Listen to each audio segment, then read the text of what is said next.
Chapter 239. In a cave on the border of the land of hot water. Cough, cough.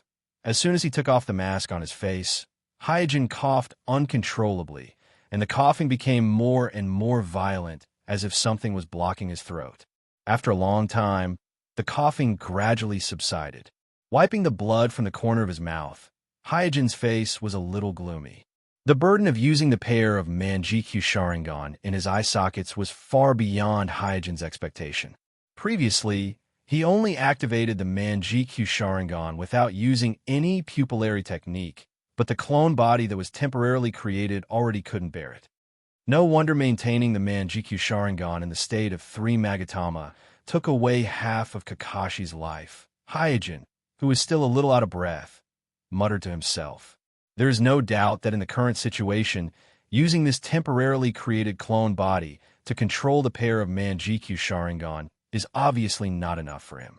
Playing with the mask in his hand, Hyojin thought to himself, if I want to really use the power of the Manjikyu Sharingan, it seems that I have to clone a clone with the bloodline of Uchiha. In the current shinobi world, as far as Hyojin knows, it seems that the only non-Uchiha ninjas who have Sharingan transplanted are Kakashi and Danzo. And Kakashi still can't use the power of his left eye until now. And Danzo needs to implant the cells of the first generation to reach a fragile balance with a large number of transplanted Sharingan in his body to ensure that his cells won't be swallowed by either side. It can be seen that these two non-Uchiha clansmen who have Sharingan transplanted are unable to use the full power of the Manjikyu. And the time that the transplanted Sharingan of Obsidian Sharingan was far longer than the time that Danzo can use the Izanagi when fighting against Conan's detonation talisman C. This undoubtedly shows that as long as you have the bloodline of Uchiha, even if you transplant someone else's Sharingan, you can at least use 70% to 80% of the power of the transplanted Sharingan. Thinking of this, Hyojin fell into deep thought. The Uchiha clan has the fire attribute chakra. Using the bloodline of Uchiha to clone a fire release clone will not deviate from my plan of Kekkei Net. And I can also use the Manjikyu Sharingan, or even the Eternal Manjikyu Sharingan. But whose cells should I use? Village. The news of Amatsukumi's members reappearing in the Nation of Fire quickly spread from the front line to the village. Sandaime Hokage, who received the news for the first time, immediately held an emergency meeting. All the members of the advisory group, including Shimura Danzo, Jiraiya, one of the 3 shinobi, and the elite jonin selected from all major clans, attended the meeting. At the same time, the Uchiha clan meeting was also held in the Uchiha mansion. In the hall, Patriarch Fuya crossed his arms in front of his chest, his face still as solemn as ever. The elites of the Uchiha clan sat quietly in the lower seats. Although they did not speak, many of the clansmen's faces were filled with a strong desire to fight. Fuyue glanced at Jishui in the corner with a trace of doubt in his eyes. Before this, Fugaka basically believed that Homusubi was the Homusubi of Amatsukumi, so he didn't have much interest in the encirclement and annihilation of Amatsukumi. On the contrary, he was more concerned about what Amatsukumi wanted to do and whether the upcoming rebellion of the Uchiha clan could be used by Amatsukumi.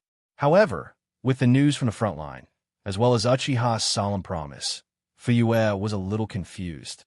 Could it be that I misunderstood Jishui? No matter who is in Fugaku's position, they would naturally have this kind of fluke mentality. After all, Shursui is currently the only possessor of Manjikyu Sharingan in the Uchiha clan other than Fugaku, and he is undoubtedly the strongest combat power of the Uchiha clan, so Fugaku is unwilling to accept the fact that Shursui has joined other secret organizations. After pondering for a while, Fuyue said, "The fire demon of Amatsukumi has appeared again. We, the Uchiha clan, must act. This time, I will personally lead the team to annihilate the fire demon of Amatsukumi." The elites of the Uchiha clan in the hall nodded in agreement. At this time, Fuyue's gaze fell on Jishui and said, "Jishui, come with me." "Yes." Thinking of the secret letter that Hyojin sent before, Jishui nodded without hesitation. Jishui knows very well that just the appearance of Fire Demon is not enough to dispel everyone's doubts. Only when he really fights with Fire Demon will the rumors fall apart. After returning home, Jishui thought about the time and place written in Hyojin's secret letter and thought to himself, the time written in Kuroto's letter is still 6 days from now, and the place is Bird Cry Cliff. Does Kuroto want me to go to Bird Cry Cliff in 6 days and act with him? But if I go with my real identity, who will play the role of Fire Demon? Suppressing the doubts in his heart, Jishui looked at the map again. Bird Cry Cliff is located in the northeast of the Land of Fire, close to the border of the Land of Hot Water. It is a rocky, hilly area. The terrain is very complex. Not only there are many cliffs, but there are also many bottomless swamps. Because of this, the area around Bird Cry Cliff has become a paradise for birds. Birds sing all year round, hence the name Bird Cry Cliff. Putting away the map, Jishui thought to himself, there must be a reason why Kuroto chose this place. Presumably, Kuroto is fully prepared. In a temporary camp in the Land of Hot Water, a cloud ninja walked into the tent with a document in his hand and reported, Laying, Sama, the traces of the members of Amitsukami have been confirmed. 4 generations Laying took the document, glanced at it, and immediately ordered, Assemble the men. At this time, Kuroto Shinobi Ida dissuaded. Laying, Sama, I must remind you that we have signed a peace agreement with Mai. Rashly invading the territory of the Land of Fire at this time will put us in a very passive situation. 4 generations Laying took out a confidential document and said, This is a cooperation request from Mai, so there will be no diplomatic disputes in this operation. After reading the document, Ida no longer had any doubts and immediately arranged the men. It didn't take long for a group of Cloud elites to assemble. 4 generations Laying didn't give a long speech, just shouted. That group of bastards not only killed Watanabe, but also sent his body to the black market to exchange for a bounty. Such humiliation, we Cloud Village must not let it go. Let's go. In an instant, under the leadership of 4 generations Laying, the Cloud troops marched towards the Land of Fire. Chapter 240. Mai's response this time was swift and decisive. It took less than half a day from the mobilization of the troops to the final departure. As for the Uchiha clan, they sent out most of their elites, including clan leader Fuyue and Jishui. Their momentum was so great that it was eye-catching. After a few days of trekking, the main force arrived at the area where Uchiha encountered the members of Amitsukami. At this time, Danzo, as the commander-in-chief, pointed at the large map on the ground with his cane and announced the details of the operation. Jiraiya, you will lead the first team and be in charge of the search in the west. Shikaku, you will lead the second team and be in charge of the search in the south. Richa, you will lead the third team and be in charge of the search in the north. Fuyue, you will lead the police force and be in charge of the search in the east. Jiraiya and the others responded in unison. This deployment was discussed during the meeting at the Naruto building, so no one had any objections. After giving out the deployment, Danzo glanced at Jishui, who had not shown up for a long time, and immediately retracted his gaze. With a hoarse and deep voice, he continued, We can't rule out the possibility that the enemy's sudden appearance this time is a conspiracy. Therefore, we must be extra careful during the search and maintain communication between all teams. Jiraiya put on a rare serious expression and added, According to the intelligence, a new member of Amitsukami has appeared this time. The pattern of the mask on his face is Tempest. Based on the connection between the pattern of Amitsukami's mask and the codename, I speculate that this new member of Amitsukami is most likely a wind release ninja. So, everyone, please be prepared to fight against a wind release ninja. After listening to Jiraiya's words, everyone nodded. When encountering a strong enemy, the outcome would be very different with or without a plan. Therefore, gathering information and making the appropriate plan was crucial for ninjas. After dispersing, Fuyue and Jishui returned to Uchiha's temporary camp. After gathering all the elite jonin of the clan, Fuyue used his finger to draw a big circle on the map and said, This area is the area Uchiha is responsible for. An elite Jonin of Uchiha frowned and said, "The terrain of the area assigned to us is a little too complicated, especially the Bird Cry Cliff. It's either rocky cliffs or swamps. How are we going to search?" Fuyue's face was somewhat gloomy and said, "This area is assigned by Danzo." Shursui was secretly happy. The fact that the Bird Cry Cliff is in the Uchiha search area is obviously a good thing for him. So he volunteered and said, "Patriarch, I will be responsible for the Bird Cry Cliff." Fuyue nodded. For a place as complex as the Bird Cry Cliff, he either has to take care of it himself, or he can only hand it over to Jishui, who has the Manjikyu Sharingan. If it is handed over to other clansmen, he really can't rest assured. After completing the deployment, the my encirclement troops quickly took action. A large number of my ninjas dispersed in all directions in an orderly manner, like a big net opened. Jishui's group was an inconspicuous dot in this huge net. Including Jishui, a total of 8 people were responsible for searching the Bird Cry Cliff. Jishui led the 3 Uchiha Jonin as the main force of the search.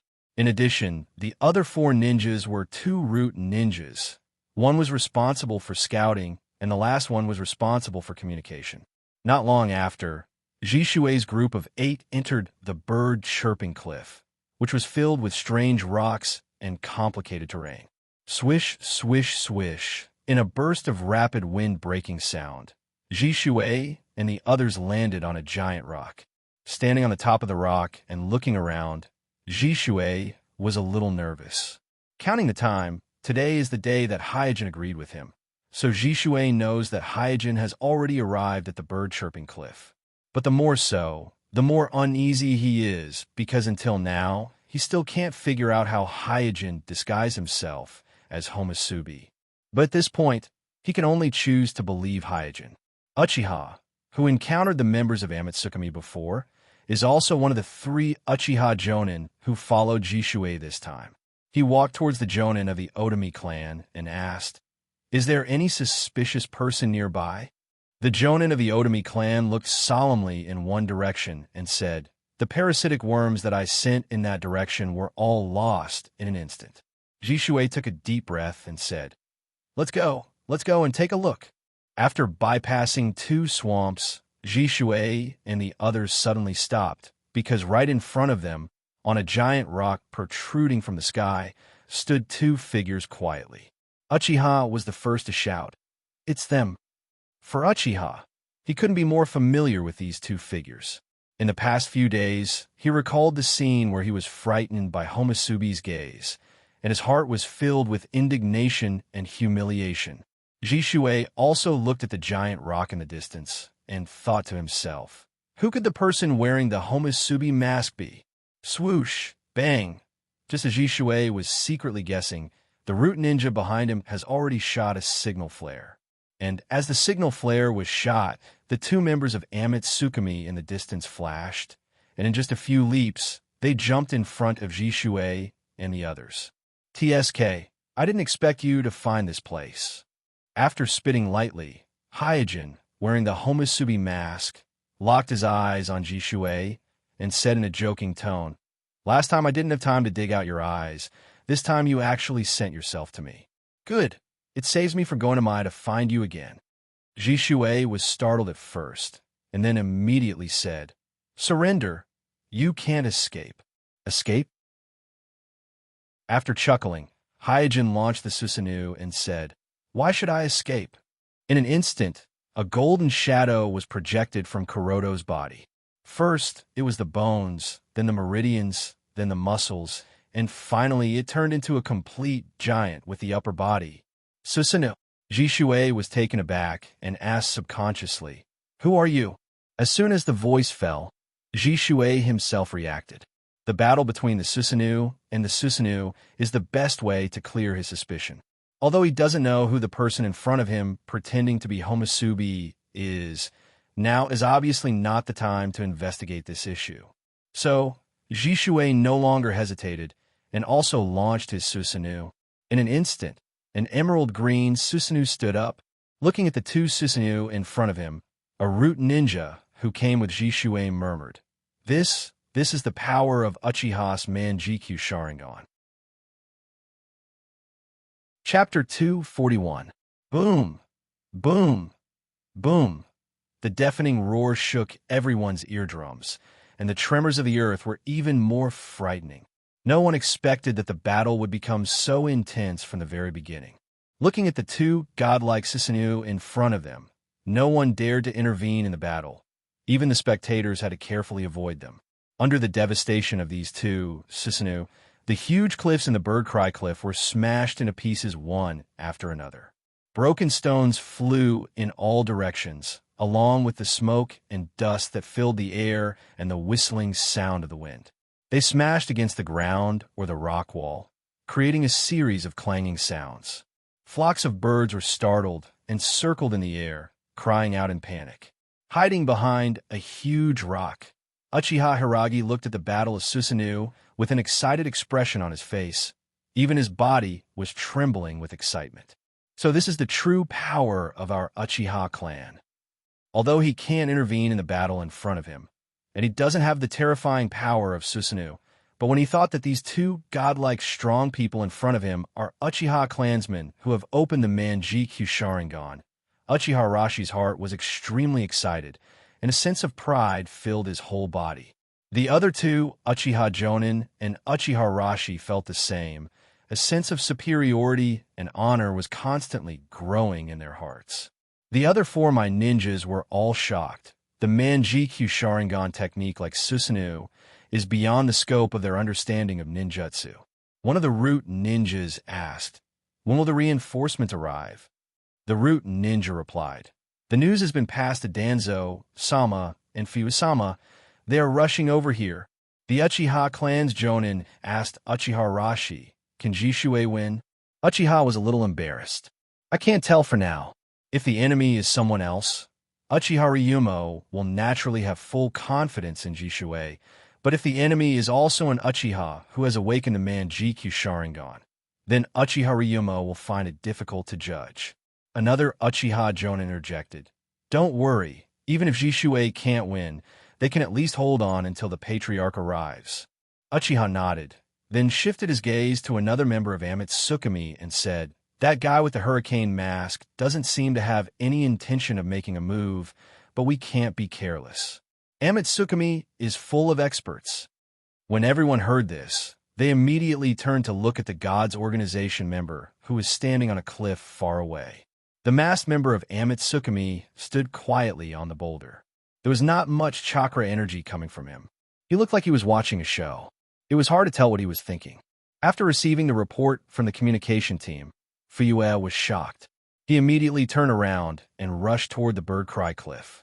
He thought to himself, Even Susanoo is used. It seems that I really misunderstood Jishui. Damn it. Who is this Uchiha clan member who joined Amatsukami? Was he the one who planned the Ninetales Rebellion? When Fuyue led the Uchiha clan members to the Bird Cry Cliff, Danzo and the Central Command also received the news from the Bird Cry Cliff. The Bird Cry Cliff. Danzo's face gradually turned gloomy, and he said, doubtfully, What is Amatsukami doing here? Is it a trap? A root ninja stepped forward and asked, Danzo, Sama, do we need to inform the other teams? After thinking for a while, Danzo nodded and said, Inform the other teams to surround the Bird Cry Cliff. On the Bird Cry Cliff battlefield, gradually, Hyojin and Jishui fought deeper and deeper into the swamp. The two Susanoo seemed to be fighting very fiercely, but in fact, both Hyojin and Jishui maintained a great deal of restraint. The firepower of each Susanoo was almost vented on the giant rocks around them. The direct collision between the two Susanoo was pitifully small.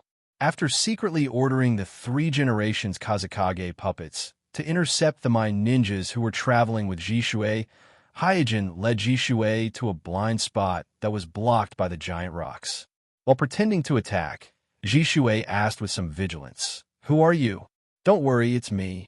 Hyojin quickly took off his mask and then immediately put it back on. Seeing that the person under the Homusubi mask is really Hyojin, and the pupils in his eye sockets are a pair of complex rhombus-shaped, Manjikyu Sharingan. Jishuei was stunned. Kuroto-san, how come you have Manjikyu Sharingan? This matter can't be explained in a short time. I will explain it to you after returning to the village.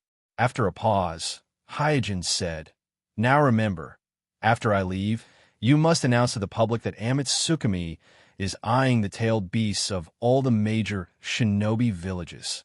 Jishuei was startled and asked why. Hyojin explained, We made a mistake before. How can a secret organization with so many experts not have a goal or a program? You're right. Shursui nodded, but then he was a little confused. But why do you want to target the tailed beasts? The Jinchuriki of the major shinobi villages are the strongest in the shinobi world, and they often have many guards around them. Isn't it too arrogant for us to target the tailed beasts? Hyojin smiled faintly. It's okay. The more arrogant, the better. The reason why Hyojin set Amatsukume's target as the 9-tailed beasts is not only to make Amatsukume appear more realistic, but also to make the obsidian shinobi feel more uncomfortable. Once the news of Amatsukume coveting the tailed beasts of the major shinobi villages spreads out, the major shinobi villages will inevitably strengthen the protection of their Jinchuriki, and at that time, it will be much more difficult for Akatsuki to collect tailed beasts. Although he doesn't quite understand Hyojin's decision, Jishuei didn't think too much about it. After all, this is just an empty goal. So he turned his attention to the 3 generations Kazekage puppet that intercepted the My Ninja and asked, Senpai, who is it? Is it a new member of our organization? Hyojin chuckled and said, You can say that. You have seen it before. Listening to Hyojin's words, Jishuei reacted, It can't be your 3 generations Kazekage puppet, right? Hyojin nodded, yes. Jishuei, who has a relatively honest personality, was speechless. There are obviously only 2 people in the organization, but now there are 4 members with 4 code names. It really makes him a little dumbfounded. Restraining his emotions, Jishuei hurriedly said, Senpai, you should leave quickly. This time the village's encirclement team is very strong. The perception team and the sealing team have been dispatched. If you don't leave now, I'm afraid you won't be able to leave. Hyojin curled his lips. Oh, is there anyone that can fly? Chapter 242. Hyojin's question made Jishuei speechless. Mai is good at everything, but there are very few people who can fly. In the original world, the remnants of the Sky Ninja Village once launched an air raid on the Mai Village, causing a lot of losses to the Mai Village. At that time, as the 5th generation of Naruto, Tsunadeheim could only watch from the Naruto building as the ninjas wreaked havoc in the air, but there was no good way to fight back. And this time, although the encirclement and suppression force commanded by Danzo is not small and strong, but after careful consideration, there is really no ninja who can fly. Hyojin smiled and said, Don't worry, I will be fine. This time, Hyojin took the risk of bringing out the 3 generations of Kazekage puppets guarding the secret laboratory, just in case. One must know that the 3 generations of Kazekage puppets can really fly in the air, which is essentially different from the low-altitude flight of Hyojin's water clone when using the magic mirror ice crystal.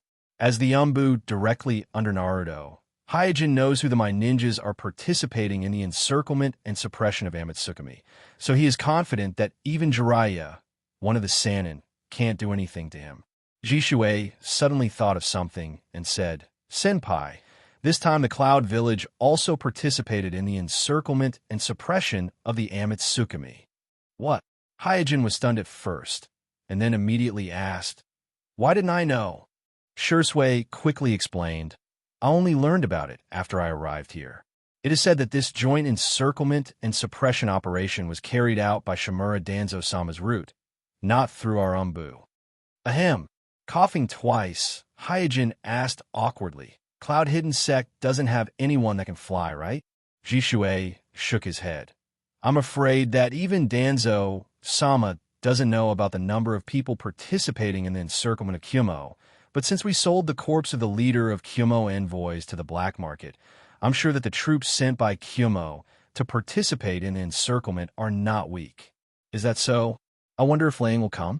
From the bottom of his heart, Hyojin actually wants to compete with 4 generations Lei Ying, the current fastest ninja in the shinobi world. It's just that it's too difficult to control this clone at the moment to bear the burden of a pair of Manjikyu Sharingan. If this clone is used to compete with 4 generations Lei Ying, the probability of failure is too high. Anyway, there will be opportunities to fight with 4 generations Lei Ying in the future. There is no need to take risks at this time. After thinking to himself, Hyojin said to Jishui, "I will be careful." At this time, 3 generations Kazekage puppet flashed in front of Kuroto and said, "Master, someone is coming." Jishui was stunned. Senpai, it just spoke? Ignoring Jishui, who was making a fuss, Hyojin turned over and jumped on a huge rock, looking into the distance. He saw a large number of Uchiha clansmen wearing police uniforms coming towards this side, led by none other than the patriarch of the Uchiha clan, Fuyue. On the other side, Fuyue looked at the 2 Susanoo in the distance, one yellow and one green, and the last bit of doubt about Jishui in his heart disappeared instantly. Previously, when Uchiha Kazekage sent back the news, Fuyue didn't fully believe it. He still has doubts about Jishui, because in the shinobi world, many things can be disguised through transfiguration jutsu, shadow clone jutsu, or even jinjutsu, but these 2 completely different Susanoo in front of him can't be disguised by other means. From this point alone, he can confirm that the Uchiha clansman with Manjikyu Sharingan in Amatsukumi's organization is not Uchiha Jishui. While flying towards the battlefield, Fuyue secretly made up his mind. "Damn it, this time no matter what price I have to pay, I will take you down." After a while, Fuyue led a large number of Uchiha elites and my ninjas to the battlefield, faintly surrounding Hyojin and the 3 generations of Kazekage puppets in the field. After looking at Hyojin's golden Fuyue, I shouted to Jishui, "Jishui, are you sure?" At this time, Hyojin urged his Susanoo and punched Jishui's Susanoo, but Jishui took the opportunity to reveal a flaw and was repelled. Fuyue's eyes turned cold in thought. It seems that the Manjikyu Sharingan is going to be exposed. Just when Fuyue was about to open his Manjikyu Sharingan and activate Susanoo, Hyojin put away his Susanoo. At the same time, the 3 generations of Kazekage puppets disguised as members of Amatsukumi clasped their hands together and shouted, "Magnetic release! Iron sandwings!" In an instant, countless black iron sand gathered on the back of the 3 generations of Kazekage puppets and turned into a pair of huge black iron wings, flapping twice and flying into the air. Fuyue's face changed drastically. Magnetic release? Not only Fuyue, but also the Uchiha elites and my ninjas around him were also shocked. No one expected that this seemingly ordinary member of Amatsukumi, wearing a mask with a gale pattern, turned out to be a Kekai Jinkai ninja who mastered magnetic release. At this time, Hyojin's figure flashed and lightly landed on the back of the 3 generations of Kazekage puppets, and without saying a word, flew away. When Jishui was disguised as Homusubi, she met and spoke with Fuyue, although Jishui deliberately changed her tone at that time. So Fuyue didn't recognize Jishui, but Fuyue should have remembered the voice used by Jishui at that time. If Hyojin spoke at this time, there is a certain probability that he would be exposed in front of Fuyue. Not only does he have Manjikyu Sharingan, but he also has magnetic release ninja. Damn, where did this Amatsukumi organization come from? Looking at Hyojin leisurely escape in the air, even Fu, who was used to suppressing his emotions, showed a rare hint of exasperation. Flying high in the sky, Hyojin leisurely looked at the ground below. From his point of view, he could see countless my ninjas rushing towards the Bird Cry Cliff from all directions. Among them, he even found Jiraiya, one of the 3 ninjas. Of course, Jiraiya, who was running on the ground, also noticed Hyojin flying high in the sky. After all, Hyojin and the 3 generations of Kazekage puppets were wearing very conspicuous black cloaks of Amatsukumi. Staring at the sky, Jiraiya's face was solemn. Is this the magnetic release of the Sand Crypsis village? There are magnetic release Kekai ninjas in Amatsukumi. Not long after, Hyojin calmly got rid of the Danzo's encirclement from high in the sky. Seeing that there was no trace of the my ninjas on the ground, Hyojin was considering whether to land on the ground and let the 3 generations of Kazekage puppets save some chakra. Whoosh! A sharp whistling sound suddenly came from behind. Hyojin vigilantly looked back and immediately launched Susanoo without thinking, because he saw a bijou flying towards him. Chapter 243. Boom! Burning flame. Calm with a dazzling light. A huge explosion sounded in the air. Hyojin didn't have time to react too much. Susanoo only opened a skeleton, and it was directly hit by the galloping bijutsu. Along with the 3 generations of Kazekage puppets were fiercely knocked out. In the fall, Hyojin, who still had some tinnitus, could barely hear the shrill sound of the wind in his ears. At this time, he was dizzy, in a trance, and couldn't think at all, so for a while he couldn't confirm what happened to the 3 generations of Kazekage puppets. After a few breaths, he dispelled the trance, suppressed the surging blood in his chest, and slightly adjusted his falling posture.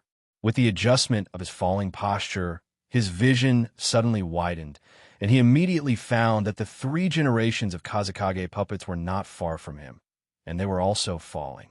It's just that most of the black iron sand around the 3 generations of Kazekage puppets was scattered by the bijutsu just now, and at this time, the iron sand still lingering around, it was only 1/3 of the previous one. Tisk! Hyojin spat lightly, and his heart couldn't help but surge with an uncontrollable anger and killing intent. Immediately, he woke up again and secretly became vigilant. Hey, what happened just now? Could it be that the man GQ Sharingan will affect my emotions? Converging his thoughts, Hyojin did not entangle this issue at this juncture, but calmly sensed the fluctuations of the Tenseigan chakra in the 3 generations of Kazekage puppets, while using the man GQ Sharingan to observe the damage on the 3 generations of Kazekage puppets. And after some observation, he was a little relieved. The 3 generations of Kazekage puppets did not suffer any damage, but the violent shock just now made the Tenseigan chakra in its body chaotic and fell into a temporary state of failure.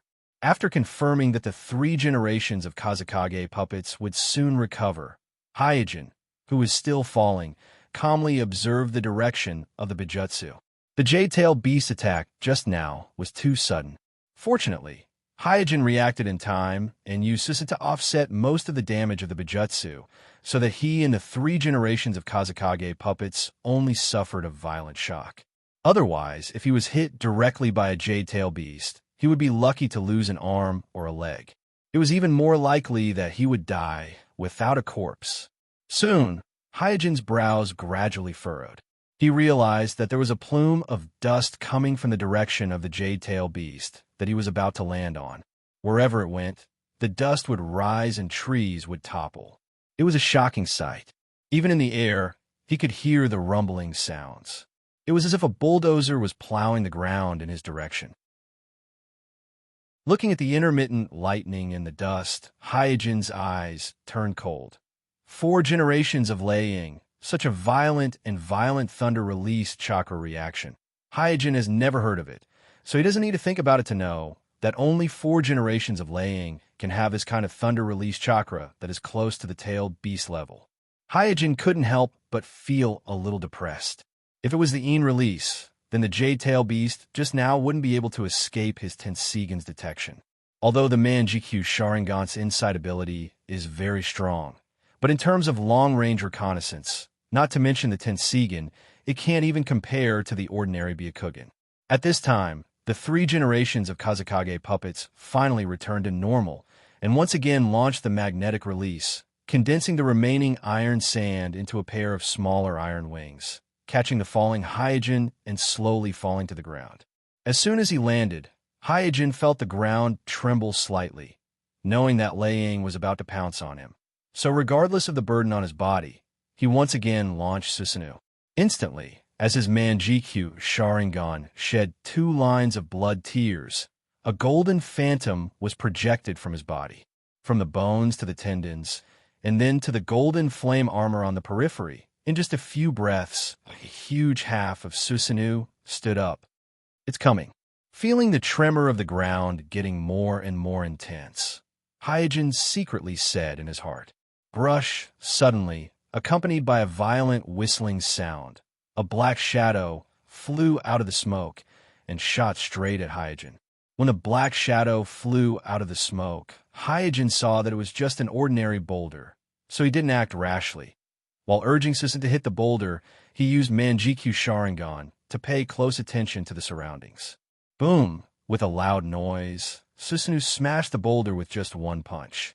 The splashing gravel flew around like raindrops, and Hyojin blinked subconsciously. Swish! But at the moment when Hyojin blinked, a blue shadow jumped above his head. As soon as Hyojin reacted, the blue shadow fell from the sky, hit his and knocked him out together with the Susanoo that was protecting him. After knocking down several big trees in a row, Hyojin was able to stabilize his body, and he was horrified. Lei Ying is so fast. Although he has long known that Lei Ying's speed is extremely fast in the Thunder Release Chakra mode, but after experiencing it personally, it still surprised Hyojin. At this time, another figure appeared on the battlefield. Looking at this ninja, wearing sunglasses and carrying several long swords behind him, Hyojin's face sank. Although it was the first time they met, this did not prevent Hyojin from recognizing the identity of the other party. It was Cloud Village's Hachibi's Jinchuriki. Hyojin secretly cursed. Cloud Village's AB and AB combination, really unlucky. Lei Ying landed on a big tree and shouted at Hyojin in a low voice. You two are the members of Amatsukami. Do you know who I am? Today it's time for you to repay the debt you owe to Cloud Village. Hyojin said calmly. I didn't expect 4 generations Lei Ying to personally take action. I'm really a little surprised. But whether you can make a stay or not depends on whether you have the ability to do so. Lei Ying looked at Hyojin's Susanoo and snorted heavily. Humph, the Uchiha clan's Manjikyu Sharingan is only a so-so. Today, I will make you pay with your blood. After saying that, 4 generations Lei Ying's figure flashed and disappeared directly from Hyojin's sight. This time, Hyojin was prepared.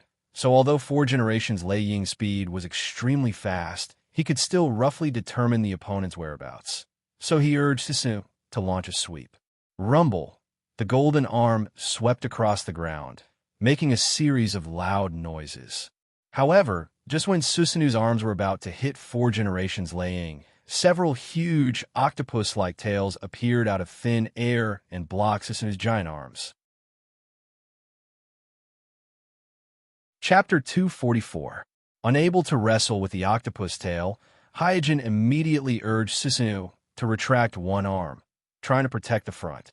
But at this moment, 4 generations Lei Ying, like a blue flash, rushed in from the gap under the giant arm of Susanoo, took advantage of the short gap before the giant arm returned to defend, and punched Hyojin Susanoo's chest.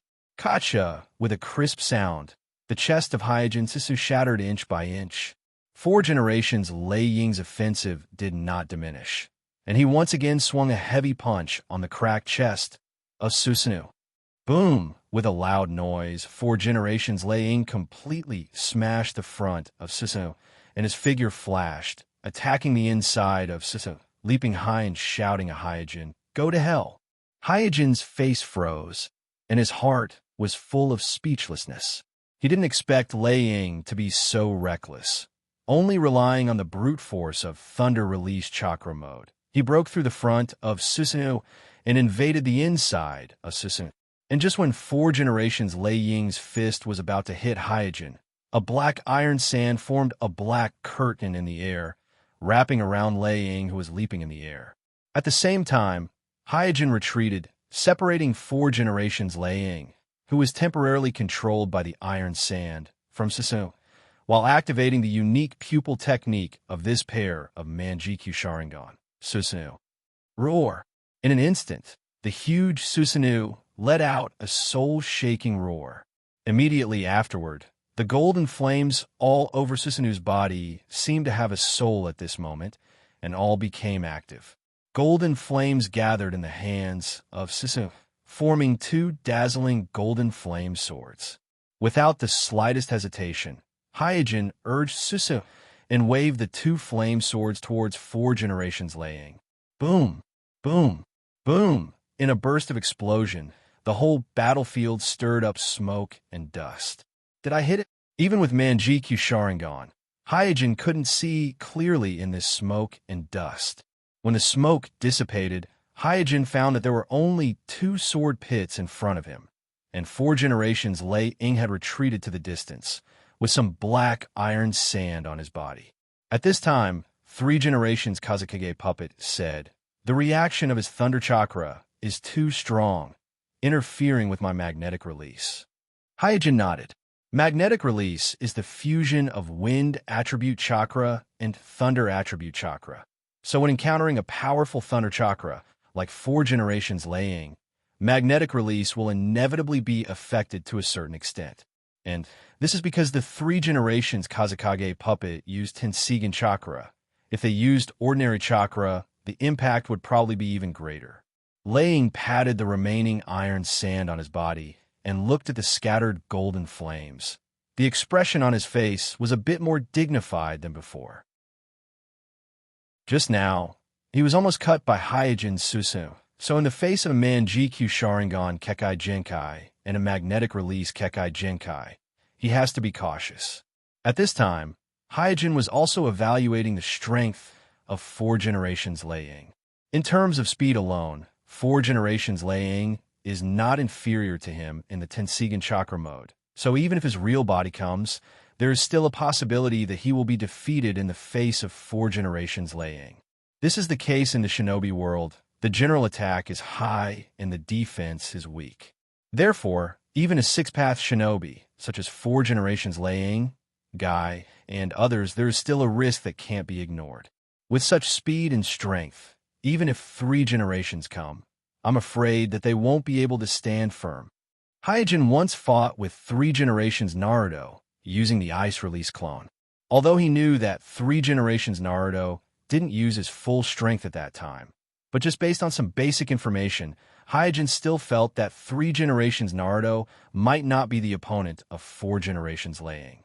Of course, this is mainly because four generations Lei Ying, an unreasonable speed-type ninja, is very effective against three generations Naruto, a skill-based ninja.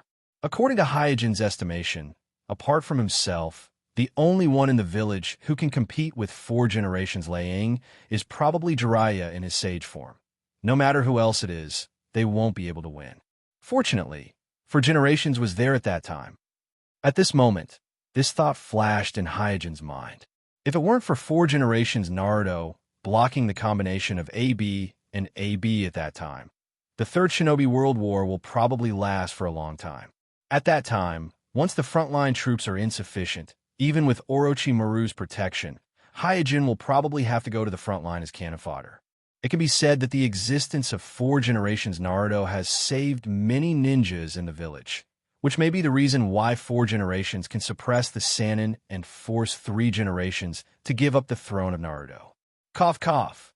At this time, Hyojin couldn't suppress the surging blood and chi in his body. He coughed a few times and immediately thought to himself, "This clone is about to reach its limit. I can't continue to be entangled." After making up his mind, Hyojin once again urged Susu, waving the long flame sword in his hands to slash at four generations, Lei Ying and Hachibi's Jinchuriki. Boom! Boom! Boom! All of a sudden, the whole forest was filled with explosions and roars. Some of the trees in the forest were cut off, and some were even completely blown away. The ground was filled with sword marks up to 1 meter deep, crisscrossing, and the smoke and dust filled the air. As Hyojin Susu continued to wreak havoc, golden flames, almost all the surrounding trees were ignited, and the rolling smoke and dust filled the sky. Not long after, the surrounding light became a lot dimmer.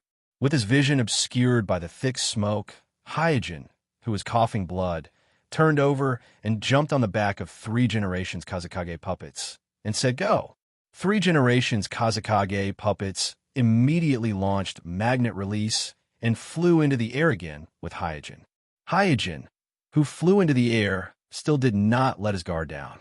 He still urged his Susanoo and threw the whole flame sword in his hands to the ground, trying to suppress 4 generations Lei Ying and Chalabi with continuous attacks. The reason why Hyojin did this is also because of his difficulties.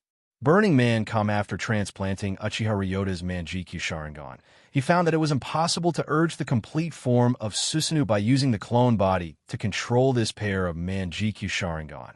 Even if he used Susanoo and the 2 Manjikyu Sharingan techniques to the extreme, it still wouldn't work. The incomplete Susanoo does not have the ability to fly.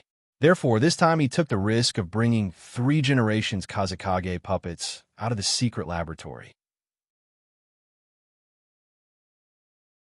Chapter 245. Boom, boom, boom. After being amplified by the Manjikyu Sharingan's pupil techniques, the 2 flame swords of Susu smashed on the ground, and the momentum was not much worse than the Bijutsu. Within a breath, a small mushroom-shaped explosion rose on the battlefield. Hyojin did not stay in the same place, waiting for the result of the battle to be revealed, but taking advantage of this rare opportunity, drove the 3 generations of Kazekage puppets to quickly withdraw from the battlefield. Looking back at the mushroom-shaped cloud that pierced the sky behind him, and the flames that spread through the forest, Hyojin's pale face looked unusually calm. Cough! Another bout of violent coughing forced Kuroto to withdraw his gaze. His mouth was constantly coughing blood, and he couldn't even cover it with his hands. Blood overflowed from his fingers and dripped down his cheeks, splashing the collar and chest of his cloak with dark red blood spots. At this time, this Susanoo that was protecting Hyojin and the 3 generations of Kazekage puppets gradually became blurred and transparent. The first thing to disappear was the golden flame armor around the Susanoo, followed by the skin and tendons, and the entire Susanoo was left with only a huge orange skeleton. However, the skeleton did not last long. After a while, the skeleton began to shrink inch by inch and disappeared little by little. After a few breaths, the previously huge Susanoo disappeared without a trace. At the same time as Susanoo disappeared, the Manjikyu Sharingan and Hyojin's eye sockets also changed into the 3 Magatama Sharingan state. After gasping for a while, Hyojin recovered a little. Hyojin was not surprised by the poor condition of the clone at the moment, because even for the clansmen of Uchiha, activating Susanoo is not a small burden for them. Not to mention that Hyojin also activated the unique pupil technique Susanoo of the Manjikyu Sharingan. If it was an ordinary ninja who has just received a Manjikyu Sharingan transplant, not to mention using 2 Manjikyu Sharingan Jutsu at the same time, even just using Susanoo alone would be an almost impossible task. Sigh, without the bloodline of Uchiha, the Manjikyu Sharingan is really a deadly thing. Hyojin's clone body is definitely better than an ordinary ninja in terms of physical strength alone, but even so, after several bursts of Manjikyu Sharingan Jutsu, the clone body is on the verge of collapse. If an ordinary ninja had used Manjikyu Sharingan like this, I'm afraid that they would have already died by now. For example, when Kakashi fought with Pain, he died because of excessive consumption of Manjikyu Sharingan. On the battlefield, the Hachibi's huge tails slowly retracted, revealing 2 figures inside. These 2 people are undoubtedly 4 generations, Lei Ying and Hachibi's Jinchuriki. Just now, Hyojin's crazy attack of Susanoo also posed a huge threat to Kumo's AB and AB combination. In particular, the 2 flaming golden swords thrown by Susanoo hit the heads of AB and AB combination. If it weren't for Hachibi's tailed beast transformation and resisting Hyojin's attack, even 4 generations Laying wouldn't have been able to withstand it. At this time, 4 generations Laying shook off the dust on his body and looked around with a gloomy expression. Everywhere he looked, there was a sea of fire. The whole forest was devastated, and the figures of the 2 members of Amatsukami had long disappeared.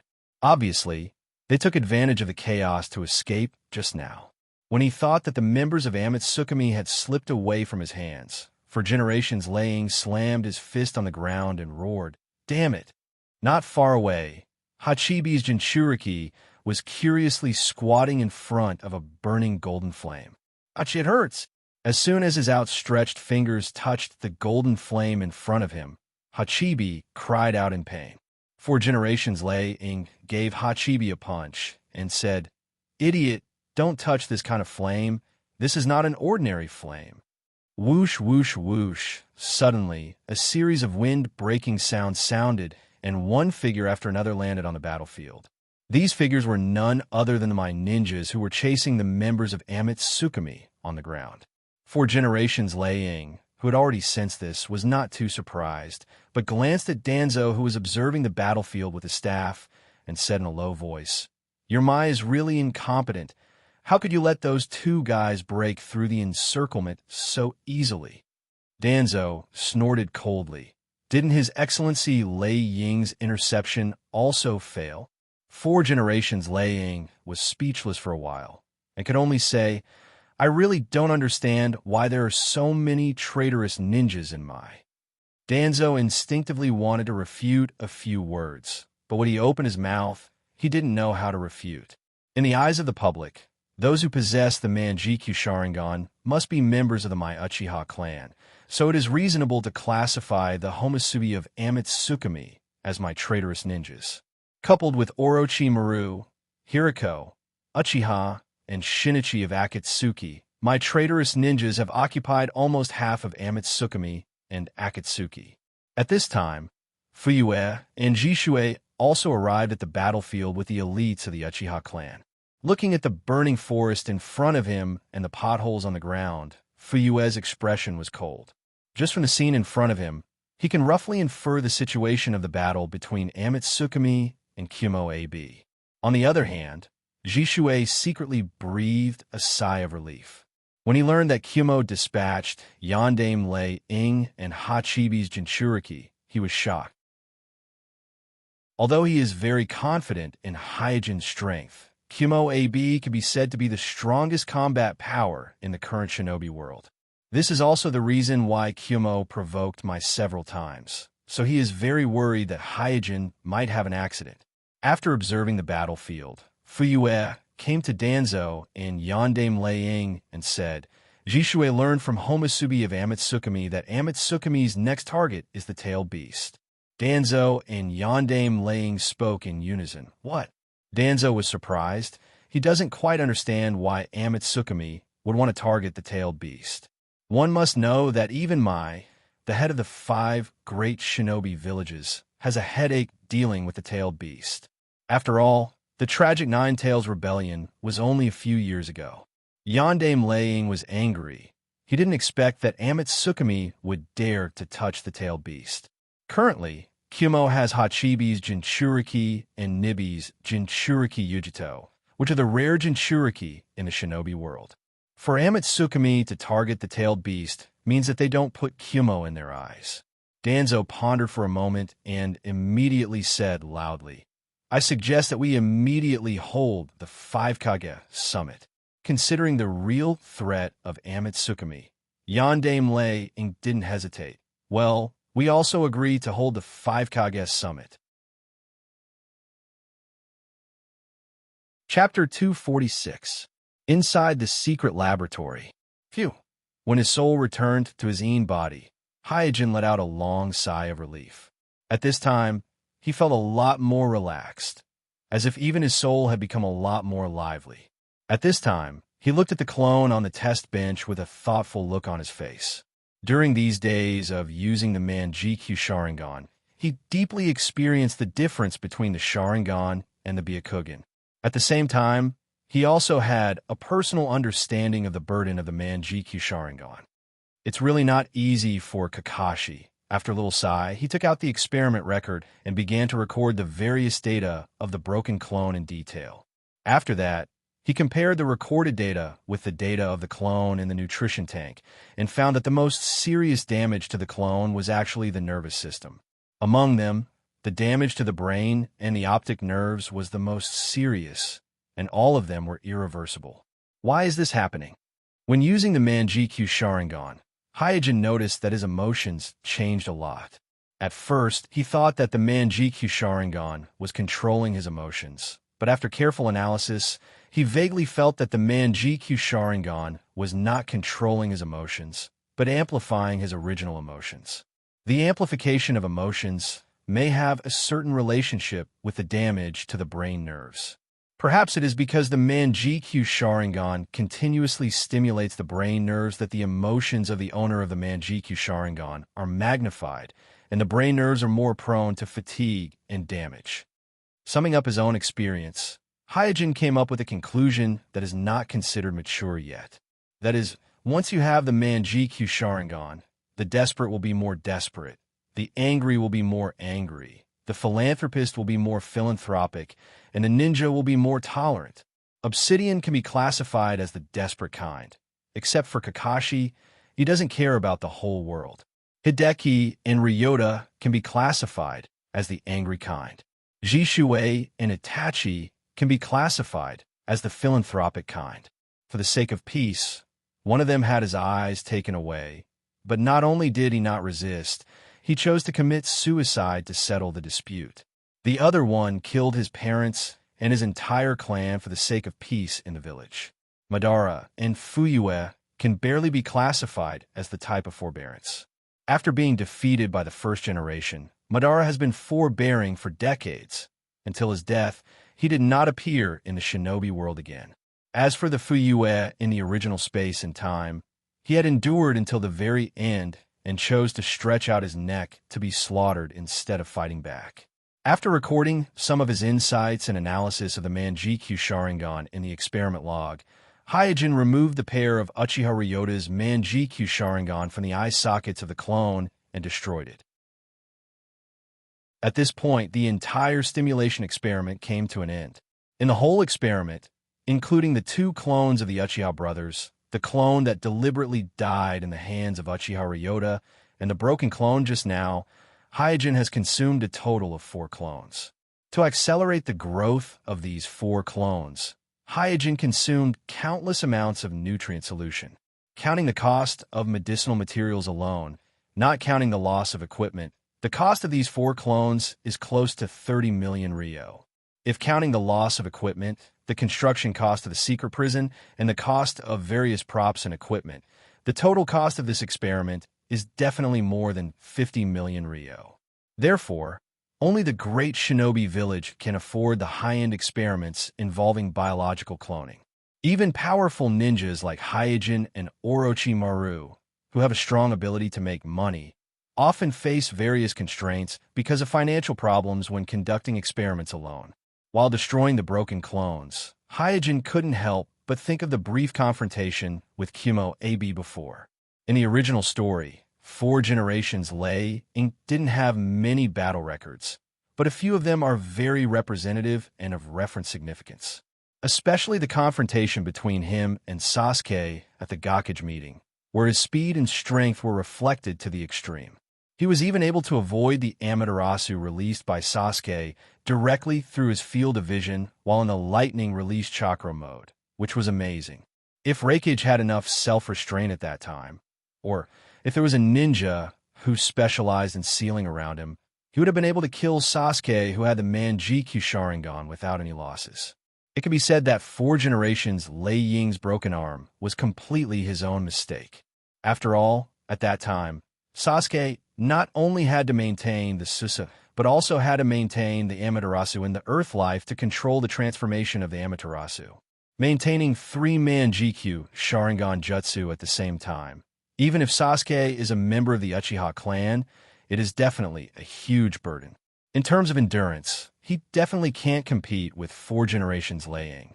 And Hachibi's Jinchuriki single-handedly challenged Sasuke's entire Eagle Squad, and almost killed Sasuke, who already has the Manjikyu Sharingan.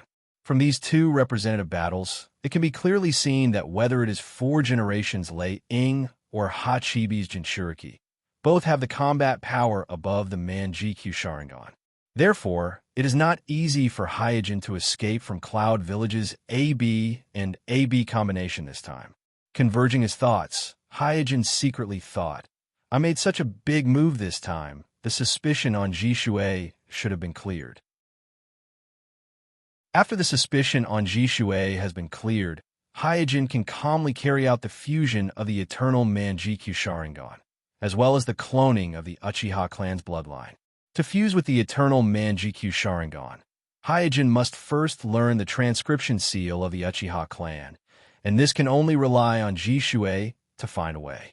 Because Hyojin estimates that even Mai's ninjutsu library probably does not have the scroll of transcription seal. In all likelihood, this transcription seal is in the hands of the patriarch of the Uchiha clan, just like Izanagi and Izanami and the other Uchiha secret techniques. It is most likely in the hands of the patriarch of the Uchiha clan. As for the cloning of the Uchiha clan's bloodline, Hyojin is still a little hesitant. The choice of whom to sample the cells is very important for the clone, and there are too many targets for Hyojin to choose from. In addition to the Uchiha Hideki and the Uchiha Ryota brothers, Jishui, Itachi, and even Sasuke are all available for him to choose from. Rubbing his chin, Hyojin murmured, "Forget about Sasuke. Who knows if the Sage of Six Paths will leave some strange mark on him." At present, no one can infer whether the Sage of Six Paths, who is wandering in the shinobi world in the form of a soul, is always watching Sasuke and Naruto, the two reincarnations of his sons, so rashly making a move against Sasuke is not a wise choice. What's more, Indra's chakra might affect the balance between Hyojin's fire release clone and the other clones, leading to uncontrollable risks in the Kekii trap experiment. So Hyojin should avoid this kind of variable as much as possible. After eliminating Sasuke, there are only 4 choices left: Uchiha Hideki, Uchiha Ryota, Jishui, and Itachi. Chapter 247. Between Shui and Itachi, who is more talented, even with Kuroto's vision, it is difficult to judge. If the Age of Awakening Manjikyu Sharingan was used as a standard, Jishui was about 11 years old when he awakened Manjikyu Sharingan. In the original world, Itachi awakened Manjikyu Sharingan when he was about 12 to 13 years old. From this point of view, Jishui seemed to be slightly better than Itachi. But because Shui is older than Itachi and has experienced more wars, the stimulation he received is far greater than Itachi, who only went to the battlefield at the end of the war. So it is fair to say that the talent of the two should be almost the same in terms of awakening the Manjikyu Sharingan. As for Sasuke, he had just graduated from a ninja school when he was also 11 or 12 years old, and he only had one Sharingan. This Sharingan was awakened only after experiencing the night of the extermination of his family, the death of his parents, and the betrayal of his beloved brother. If not for this, he might not have been able to awaken his Sharingan at the age of 11 or 12. But Itachi's body, thinking about Itachi's future illness, Hyojin had some doubts. In the original world, when Itachi fought with Sasuke, he was already terminally ill, and at that time, he was only in his 20s.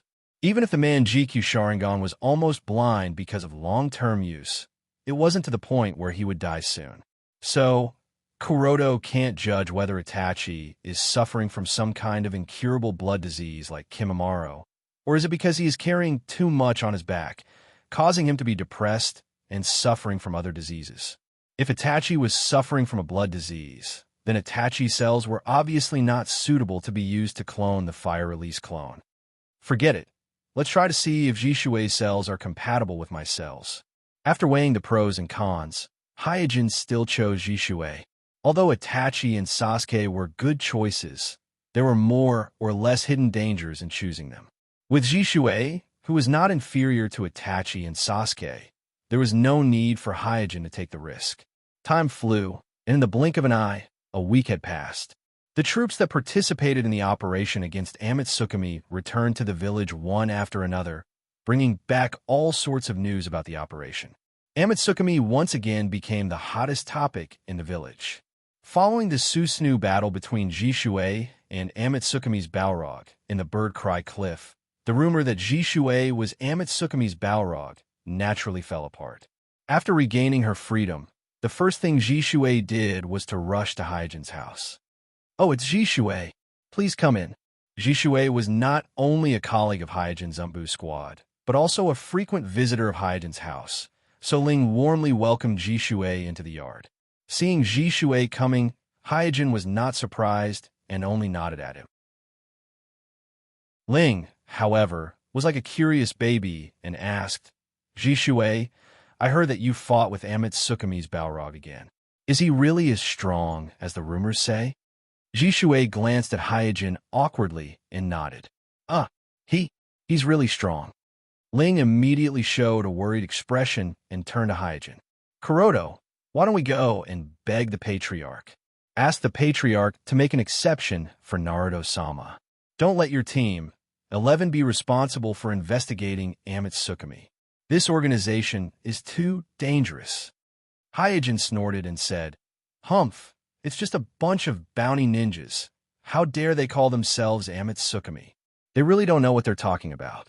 Last time Ji Shui and I fell into a trap. If they let me meet them again, I'll make them pay for it. You only know how to show off. Ling complained to Hyojin, then got up and bowed to Ji Shui and said sincerely, Ji Shui, Kun, I want to ask you a favor. Ji Shui quickly stepped forward and helped Ling up. Senpai, just tell me what you need. If I can do it, I won't refuse. Ling bit her lip and said, Everyone knows that you're no longer an ordinary ninja with the Manjikyu Sharingan, and your strength is far beyond Kuroto, so I want to ask you to take care of Kuroto when carrying out the mission. Cat scratched his head and looked at Sui Jin with an embarrassed expression. Seeing that Ji Shui didn't answer, Ling said worriedly, Ji Shui-kun, is it my request that makes you feel embarrassed? But, Senpai, Ji Shui finally sighed and said with a bitter smile, Senpai, don't worry. I will take good care of Kuroto-kun. Seeing Ji Shui's embarrassment, Hyojin smiled and said to Ling, Well, no matter how strong Amatsukumi is, can it be stronger than my village? Don't worry about it. I still have some business to discuss with Ji Shui. You can go back first. Ling said, Well, take your time. I will go out to buy some ingredients and come back to cook a feast for you in the evening. Ji Shui quickly said politely, Then I will trouble you. Ling smiled slightly, Then I will go. After Ling left, Ji Shui couldn't help but ask Hyojin, Senpai, what is the matter with your pair of Manjikyu Sharingan? Hyojin didn't answer, but took out a storage scroll and gently pressed on it. Bang! With a soft sound, a white smoke rose. When the white smoke dissipated, 2 small nutrition tanks appeared on the table in front of Ji Shui, and each of the nutrition tanks had a pair of Sharingan floating in it. But at this time, the Sharingan in the nutrition tank was in the state of 3 Magatama, not the state of Manjikyu Sharingan.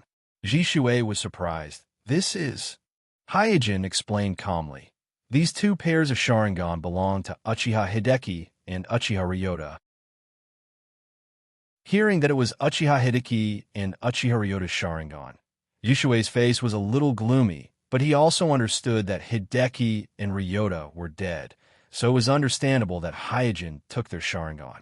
At this time, Hyojin said slowly, These 2 pairs of Sharingan are both Manjikyu Sharingan. What? Ji Shui was shocked when he heard this. He stood up immediately, looked at the 2 small nutrition tanks on the table, and murmured, How is this possible? Hyojin pointed at one of the tanks and said, This pair of Manjikyu Sharingan belongs to Uchiha Ryota. When I fought with you before, I used this pair of Manjikyu Sharingan. Ji Shui moved closer to the 2 nutrition tanks, carefully looked at the 2 pairs of Manjikyu Sharingan in the nutrition tank, and asked, Senpai, how did Hideki and Ryota awaken Manjikyu Sharingan? Chapter 248. Since Hyojin has taken out 2 pairs of Manjikyu Sharingan, he naturally has no intention of hiding it from Ji Shui, so he briefly mentioned his stimulation experiment to Ji Shui. But considering Ji Shui's ability to bear the test, Kuroto only mentioned some details of the experiment. After listening to Kuroto's words, Ji Shui said with an uneasy conscience, Kuroto-san, aren't you being too cruel? From a rational point of view, the stimulation experiment is just a human experiment on death row prisoners. Whether this stimulation experiment is carried out or not, there is no possibility of the death row prisoners being spared.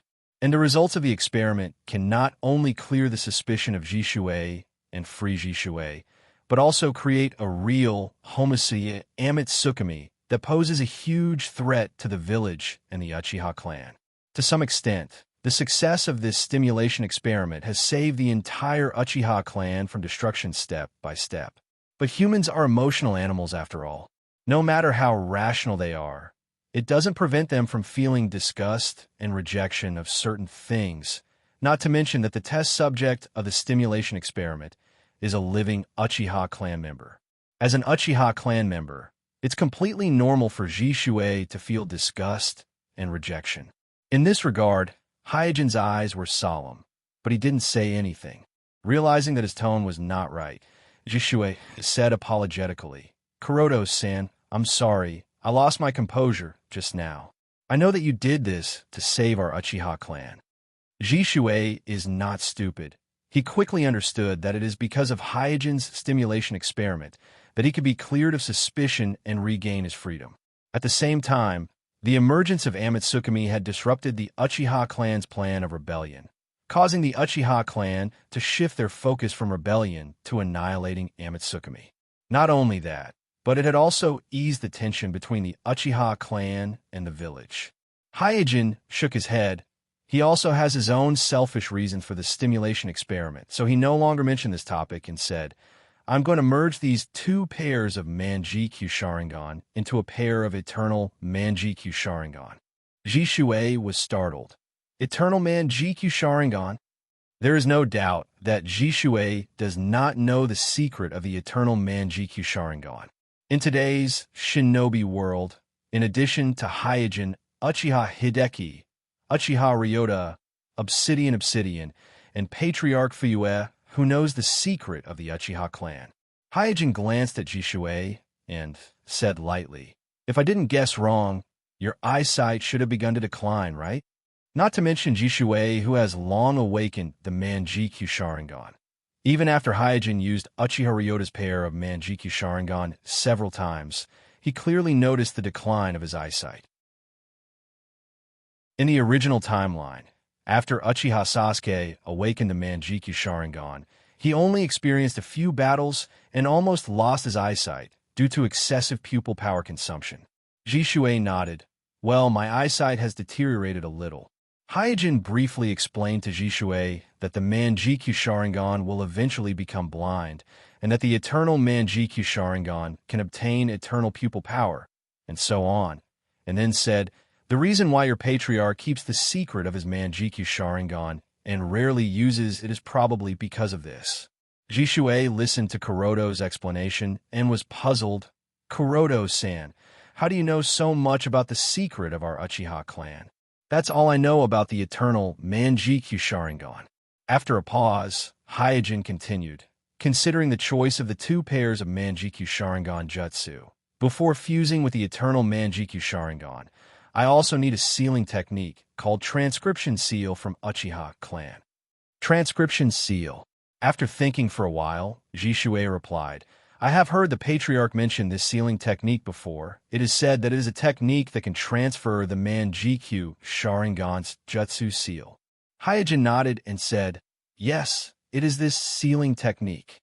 I want to use this sealing technique to see if I can fuse the two pairs of Manjikyu Sharingan's unique jutsu with the eternal Manjikyu Sharingan." After pondering for a while, Jishui said, "I can try to mention this to the patriarch. If there is no accident, he should agree to teach me this technique." Now that Homasubi has been cleared of all suspicion and has once again become the second in command of the Uchiha clan, even Fugaku, as the patriarch of the Uchiha clan, will certainly consider his request carefully. What's more, the transcription seal is not a forbidden technique that can cause great harm, so the probability that Fuyue will teach Jishui the transcription seal is very high. Hyojin said, "After fusing with the eternal Manjikyu Sharingan, I will keep it for the time being. In the future, if your eyes become completely blind, I will replace them with the eternal Manjikyu Sharingan." Jishui shook his head decisively. Deep in his heart, he has always been resistant to the two pairs of Manjikyu Sharingan on the table. Knowing Jishui's temperament, Hyojin didn't say much. Moreover, Jishui is very restrained in the use of the Manjikyu Sharingan. After awakening the Manjikyu Sharingan, except for using Sisa a few times, he has never used the unique jutsu Kodoeme Tsukumi of his Manjikyu Sharingan, so his eyesight doesn't decline too much. As long as he doesn't act recklessly, his Manjikyu Sharingan can still be maintained for a long time. Lest Jishuei thinks of him, Hyojin silently put away the 2 small nutrition tanks on the table. At this time, Jishuei suddenly asked, "Kuroto-san, you once said that this method can only delay the conflict between the Uchiha clan and the village, but not completely solve the conflict. You also said that the situation in the village will change in the future. So what kind of change will the situation in the village change? Where's the way out of the Uchiha clan?" Not expecting Jishuei to ask this question, Hyojin was a little stunned and fell in a deep thought. Jishuei didn't disturb Hyojin's thinking, just sat quietly on the side, looking at Hyojin eagerly. After a long time, Hyojin, who came back to his senses, sighed softly and said, "Jishuei, do you believe in fate?" Fate? Jishuei was a little puzzled why Hyojin suddenly mentioned fate, but he still shook his head and said, "No, I don't believe in fate." Hyojin smiled bitterly and said, "Yes, I don't believe in fate either, but what I want to tell you is this damn fate may really exist." Chapter 249. The beginning of the ninja world was the ninja sect founded by the Sage of the Six Paths. However, the 2 sons of Sage of the Six Paths, Indra and Azura of Otsutsuki, became the source of disputes in the shinobi world. From the moment Sage of the Six Paths passed away, they started an endless war. Even if both of them eventually died, their souls continued to reincarnate in the form of chakra in the ninja world. Again and again, they reincarnated into the bodies of their descendants, like a curse on their bones, continuing the disputes of the ninja sect era. Hundreds of years, thousands of years, until now. It can be said that the grievances between the Uchiha clan and the Senjutsu clan were caused by the fate of Indra and Azura. Even the current bad relationship between the Uchiha clan and the village was caused by the dispute between the previous generation Indra and the reincarnation of Azura. The reincarnation of the previous generation Indra, Uchiha Madara, provoked the Battle of the Valley of the End, severely injured the first generation Naruto Hashirama, and almost destroyed Mai. This made the second generation Naruto feel extremely afraid of the Uchiha clan. So Mai changed his attitude towards the Uchiha clan and began to secretly target the Uchiha clan and excluded them from the power circle of the village. It is not an exaggeration to say that the Uchiha clan fell to this point. At this time, Uchiha Sasuke and Uzumaki Naruto were reincarnated again. And this time, the reincarnations were Uchiha Sasuke and Uzumaki Naruto. Under the arrangement of fate, history seems to be repeating itself. Hyojin is very disgusted with this kind of thing, because fate means that everything has been arranged, can't be fought, can't be changed, and personal efforts will become meaningless. Is fate really unchangeable? Hyojin, who resists fate, always wants to change something, but he is not sure if he can change the fate of the shinobi world. Nor is he sure if everything he does can save Uchiha. So he pondered Jishuei's question for a long time and couldn't give a definite answer. Looking at Hyojin's gloomy expression, Jishuei asked worriedly, "Senior, what's wrong?" Putting away his complicated thoughts, Hyojin chuckled and said, "It's nothing. I just can't figure out the future." Jishuei asked, "Why did you suddenly mention the topic of destiny? Could it be that the future of our Uchiha clan is doomed?" Hyojin said firmly, "No, nothing is destined." As a researcher, Hyojin firmly believes that fate is in his own hands. As long as he is willing to work hard, everything is possible. Fate may be a cage, a shackle, but it is not indestructible. Jishuei also nodded excitedly. "Well, I also firmly believe that there must be a way to permanently solve the conflict between the clan and the village." Not long after, night fell. Bell prepared a sumptuous meal for Hyojin and Jishuei, and the 3 of them talked and laughed for a long time. On this night, it was as if all the worries were gone. At the same time, the lights in Naruto's office were also brightly lit. The three generations, Naruto, Danzo, and the other three members of the advisory group, as well as Jiraiya, one of the Sannin, sat together and discussed the five Kage assembly. Although the three generations were a little displeased with Danzo's private request to convene the five Kage assembly to Lei Ying, they couldn't openly criticize him. After all, Danzo had a good reason to do so. Amatsukumi's coveting of the tailed beast was a direct threat to all the ninja villages that had tailed beasts. Therefore, it was completely reasonable to convene the five Kage assembly to discuss a plan to deal with Amatsukumi. After carefully reading the report submitted by Danzo, the three generations frowned and asked, "Another magnetic release, Kekkei, Genkai, has appeared in Amatsukumi?" Jiraiya nodded. "I saw it with my own eyes. It can't be wrong." Danzo snorted coldly. If it wasn't for this new member of Amatsukumi, Homusubi wouldn't have been able to escape my trap. Magnetic release, Kekkei, Genkai. Listening to Jiraiya and Danzo's narration, the faces of the three generations sank. Unlike other types of Kekkei Genkai, magnetic release Kekkei Genkai has an extraordinary significance in the San Crypsis village. Ever since the second Kazekage developed magnetic release Kekkei Genkai, including the missing three generations and the current four generations of Kazekage, all Kazekage have used magnetic release Kekkei Genkai.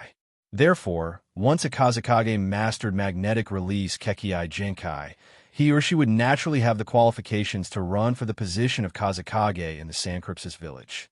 Therefore, the three generations couldn't imagine that such a San Crypsis ninja would betray the San Crypsis village and join Amatsukumi. Consulting Elder Zhuan Shaochun also had a puzzled look on his face. First, it was the Mist's Ice Release Kekkei Genkai, then Armai's Sharingan Jutsu Genkai, and now the San Crypsis village's Magnetic Release Kekkei Genkai has also appeared. Is Amatsukumi really not afraid of our five great shinobi villages?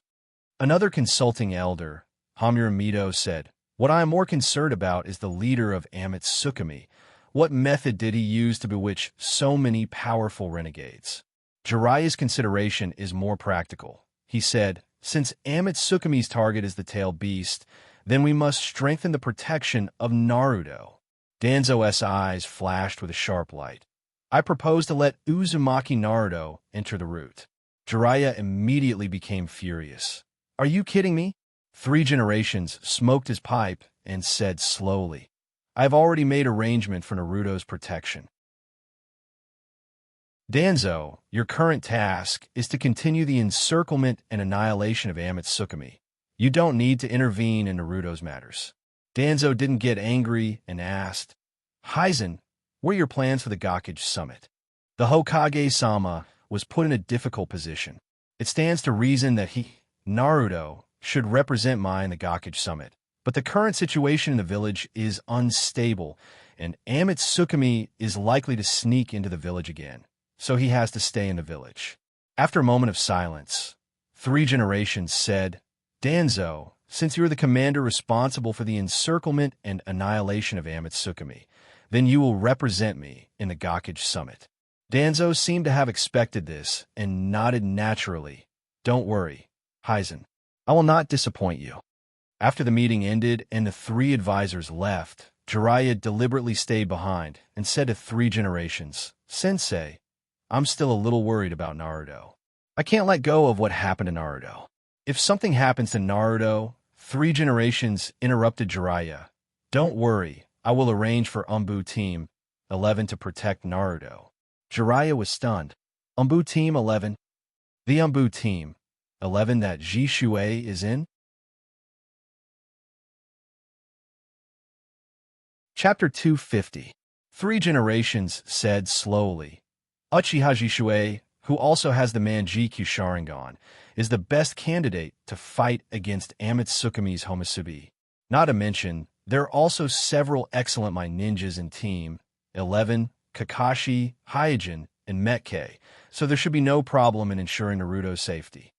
With the Manjikyu Sharingan and the Byakugan, Team 11 is indeed the best choice to protect Naruto."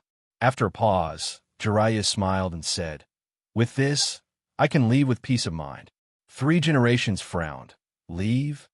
And where are you going? This is such a sensitive period.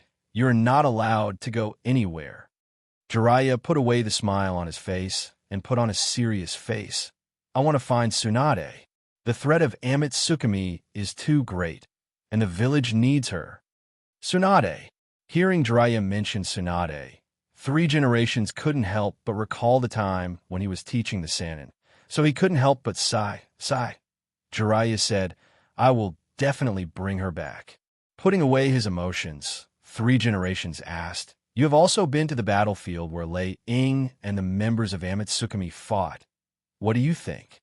Jiraiya said, "If I hadn't seen it with my own eyes, I wouldn't have believed that the battlefield was caused by just 4 ninjas fighting each other." 3 generations asked again. "It is said that the golden flames that appeared at the scene are similar to the golden flames that appeared not long ago in MT Hazel. Well, those special golden flames were created by the Manjikyu Sharingan technique, Susa of Amitsukami. According to Uchiha Jishuei, although every Manjikyu Sharingan possessor can use Susa, each is different, so in the previous battle at Mount Hazel, Amitsukami's Homasabi should have participated in it." Pausing for a moment, Jiraiya revealed a puzzled expression. "I just don't know who he's fighting with. But to be able to destroy MT Hazel City, I'm afraid the person he's fighting with is not simple."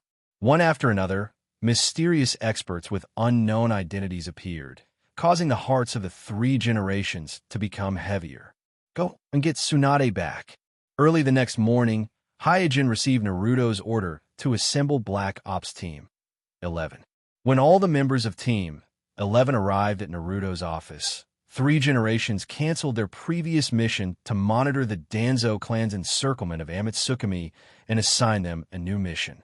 3 generations looked at the 4 members of Team 11 with a serious expression and announced, "From now on, the only mission of Team 11 is to protect the safety of Uzumaki Naruto 24 hours a day."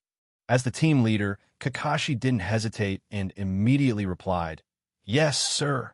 Kakashi knows that Uzumaki Naruto is the son of his teacher, 4 generations Naruto Minato, so he's actually very concerned about the safety of Naruto. After leaving the Naruto building, Hyojin and Jishuei looked at each other.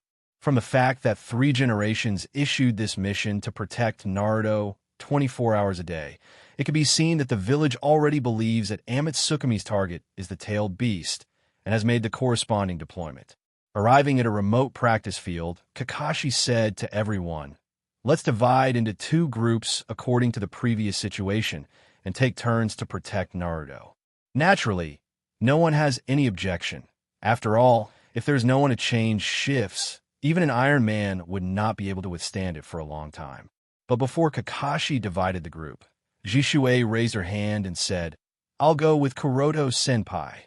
Kakashi froze for a moment, then looked at both Jishuei and Hyojin, then immediately nodded and said, "Okay, then I'll go with Guy from now on. My group will be in charge. Tomorrow you guys will change shifts."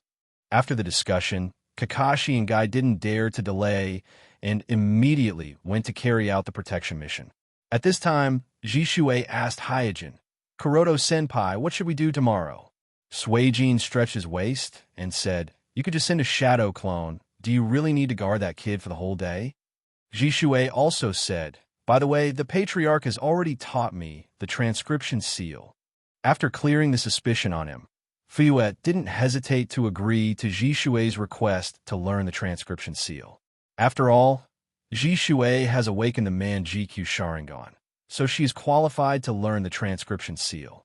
Hyojin was overjoyed when he heard this. Great! The transcription seal doesn't require any hand seals. It is completely activated through the use of pupil power. According to the Patriarch, only the members of the Uchiha clan can use this transcription seal. As Jishuei said, he took out a scroll and handed it to Hyojin, so I'm not sure if you can learn this transcription seal. Hyojin took the scroll and said, "I'll give it a try." After saying that, Hyojin asked Jishuei for some cell tissues. Out of trust in Hyojin, Jishuei didn't think much about it and let Hyojin collect some cell tissues from him. After saying goodbye to Ji Shui, Hyojin came to the secret laboratory. Spreading the scroll, recording the transcription seal on the table, Hyojin studied it carefully. Pupil power is not unique to the Uchiha clan. If the condition to activate the transcription seal is to have a strong enough pupil power, then the Tenseigan should also be able to activate it. With such speculation, Hyojin seriously practiced the transcription seal according to the contents of the scroll. A few hours later, while gasping for breath, he thought to himself, "It's not as difficult as I thought." After a few hours of learning, he has roughly mastered the technique of using the pupil power of the transcription seal. All that is missing is the actual operation. So, Hyojin took the water clone out of the nutrition tank and put it on the test bench. Slowly closing his eyes, Hyojin fully activated the pupil power of the Tenseigan, then suddenly opened his eyes and gently pointed his finger on the forehead of the water clone. In an instant, a large amount of Tenseigan chakra flowed into the incomplete white eyes of the water clone. At the same time, Hyojin felt as if the strength in his body had been sucked out by something. His legs went soft, and he staggered a few steps. He held onto the large nutrition tank at the side before he managed to stabilize himself. So the burden of the transcription seal is so heavy.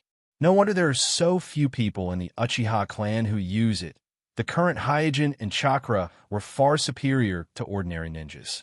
However, after using the transcription seal once, his body immediately felt exhausted. This showed how much the transcription seal consumed on his pupil power. Putting away his thoughts, Hyojin came to the test bench again and shifted his gaze to the water clone on the test bench. Chapter 251. After moving his gaze to the test bench, Hyojin observed it carefully and found that the water clone on the test bench did not seem to have changed from the outside, as if the transcription seal applied just now did not take effect. Did it fail? Secretly shocked, Hyojin immediately instilled the chakra in his body into the Tenseigan, operated the Tenseigan to the extreme, and carefully observed the water clone again. It's a bit interesting. This time, Hyojin finally got something. In the vision of the Tenseigan, there was a subtle chakra reaction between the eyebrows of the water clone on the test bench. Because this chakra reaction is too subtle, even Hyojin, who has the Tenseigan, didn't notice it at first. In this way, things are interesting. The chakra that Hyojin just used transcription seal to seal in the water clone's incomplete Byakugan is definitely huge, but at this time, the chakra shown on the water clone is so subtle that it can't be detected. If it's not that the transcription seal failed, then the transcription seal is too clever, so clever that even Hyojin's Tenseigan was almost deceived. After pondering for a while, Hyojin suddenly turned around, reached out towards a large storage cabinet in the corner of the laboratory, and made a void-grabbing gesture. Voila! In an instant, the storage cabinet was pulled by a huge force, and the whole thing flew toward Hyojin. With a wave of his hand, Suijin moved the storage cabinet back to its original position, and then his smooth forehead gradually wrinkled as he muttered to himself, Why is my rain wheel manipulation so jerky all of a sudden? The power and speed of the pulling has weakened a lot. Is it because I just used the transcription seal to seal Samsara scepter into the water escape clone's body? Just now, what Hyojin used transcription seal to seal in the water clone's incomplete Byakugan was his Tenseigan pupil technique rain pull pull. So he tried rain pull pull. As a result, he found that after sealing a part of the Tenseigan pupil power in the water clone with transcription seal, when he used rain pull pull pull, the power of rain pull pull pull has obviously decreased a lot. This change made Hyojin realize that transcription seal can't be abused, because after using transcription seal to seal his pupil power into other people's body, his pupil power will be divided. So when he uses pupil techniques again, the power will be greatly reduced. After confirming the situation of the caster, Hyojin sat on the chair and cast soul descent technique, and put his soul into the water clone on the test bench. Opening his eyes abruptly, Hyojin, who had changed his body, sat up on the test bench. This water clone has been almost perfected by Hyojin, so when he controls this water clone, he doesn't feel the slightest bit sluggish and stiff. It's almost the same as when he controls the Een body.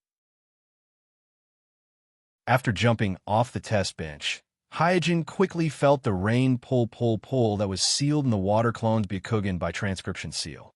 I felt it. The transcription seal just now really worked. In my Byakugan, there's a Tenseigan pupil power that contains the rain pull pupil technique sealed. In order to verify his feeling, Tenseigan controlled the water clone to stretch out his hands towards the large storage cabinet in the previous corner and made a grasping motion in the air. Voila! Just like when the Een body used rain pull just now, the large storage cabinet was pulled toward Hyojin by attraction force. Hyojin put his hands flat, and the large storage cabinet fell from the air to the ground with a bang. At this time, Hyojin covered his eyes, and while feeling it, he secretly thought to himself, the power of rain pull sealed in the Byakugan of this water clone has also been weakened. It seems that my speculation just now is correct. The transcription seal has divided the pupil power of my Tenseigan. So whether it is the main body or the clone, the power of rain pull is not as good as expected. After confirming the situation of the one receiving the technique, Hyojin returned to the body of the Een body and immediately withdrew the Tenseigan pupil power that was sealed in the water clone with transcription seal. For a Dojutsu Kekkei Genkai ninja, pupil power is everything. Using transcription seal to transfer a part of one's own pupil power, in essence, is to transfer a part of one's own strength. For a Dojutsu Kekkei Genkai ninja, this is a very dangerous and risky behavior. If you can't recover this part of the pupil power in time, you may permanently lose this part of the pupil power. But even so, Hyojin still secretly sighed. This transcription seal of the Uchiha clan is really clever. Before this, Hyojin always had a doubt in his heart. That is, how did Uchiha Madara delay the launch of Izanagi through transcription seal, deceiving the first Naruto and the second Naruto? It must be known that the two Naruto's perception ability are the best in the shinobi world. As long as there is an obvious chakra reaction in Madara's body, the first Naruto and the second Naruto will definitely find it. Therefore, the fact that the transcription seal can suppress the chakra reaction to the extreme is simply too brilliant. If it wasn't for Suijin's intentional observation, even he, who has the Tenseigan, wouldn't have been able to detect it. Obsidian was plotted against by Itachi. I am afraid that his Manjikyu Sharingan can't detect Itachi's Amaterasu and Sasuke's Sharingan with transcription seal. Even Hyojin's Tenseigan was almost deceived, so it is natural that Obsidian's Manjikyu Sharingan can't detect it. When he thought of all kinds of jaw-dropping forbidden and sealing techniques, such as Izanagi Kama, Izanami, and transcription seal, Hyojin couldn't help but sigh that the Uchiha clan is really a big treasure house that can be continuously excavated. Such a talented clan was destroyed in the civil strife of Mai, which is undoubtedly a huge loss to the development of shinobi in the world. From the perspective of a researcher, any bloodline Genkai clan in the shinobi world is a treasure house, and the Uchiha clan is one of the most dazzling ones. Even from the perspective of the village, the brave and skillful Uchiha clan is also an excellent warrior that other shinobi clans in the village can't match. After the experiment just now, Hyojin has confirmed that he has mastered the transcription seal, the pupillary technique developed by the Uchiha clan, so he didn't delay and immediately started to arrange the fusion plan of the Eternal Manjikyu Sharingan. Of course, before fusing with the Eternal Manjikyu Sharingan, he first needs to use the transcription seal of Uchiha Hideki's Manjikyu Sharingan technique, Amaterasu, and seal it into the Manjikyu Sharingan of Uchiha Ryota's right eye.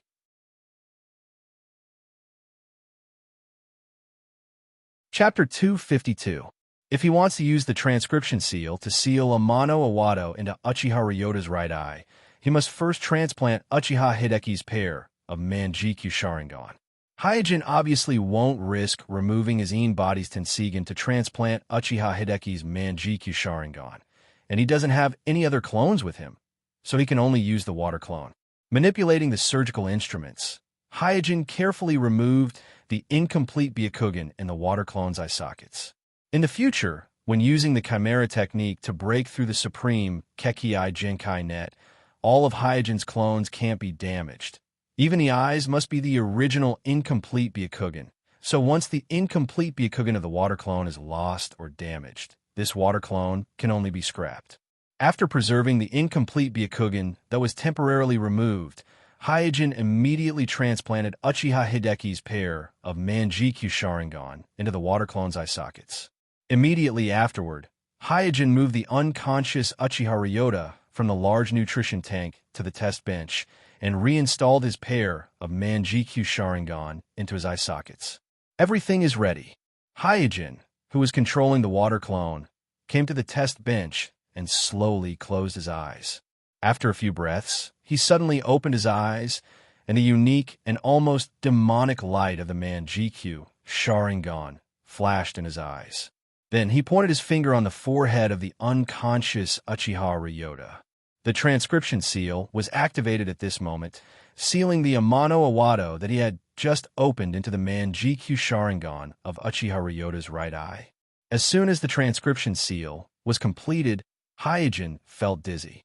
Phew! He leaned against the wall and panted for a while before he recovered.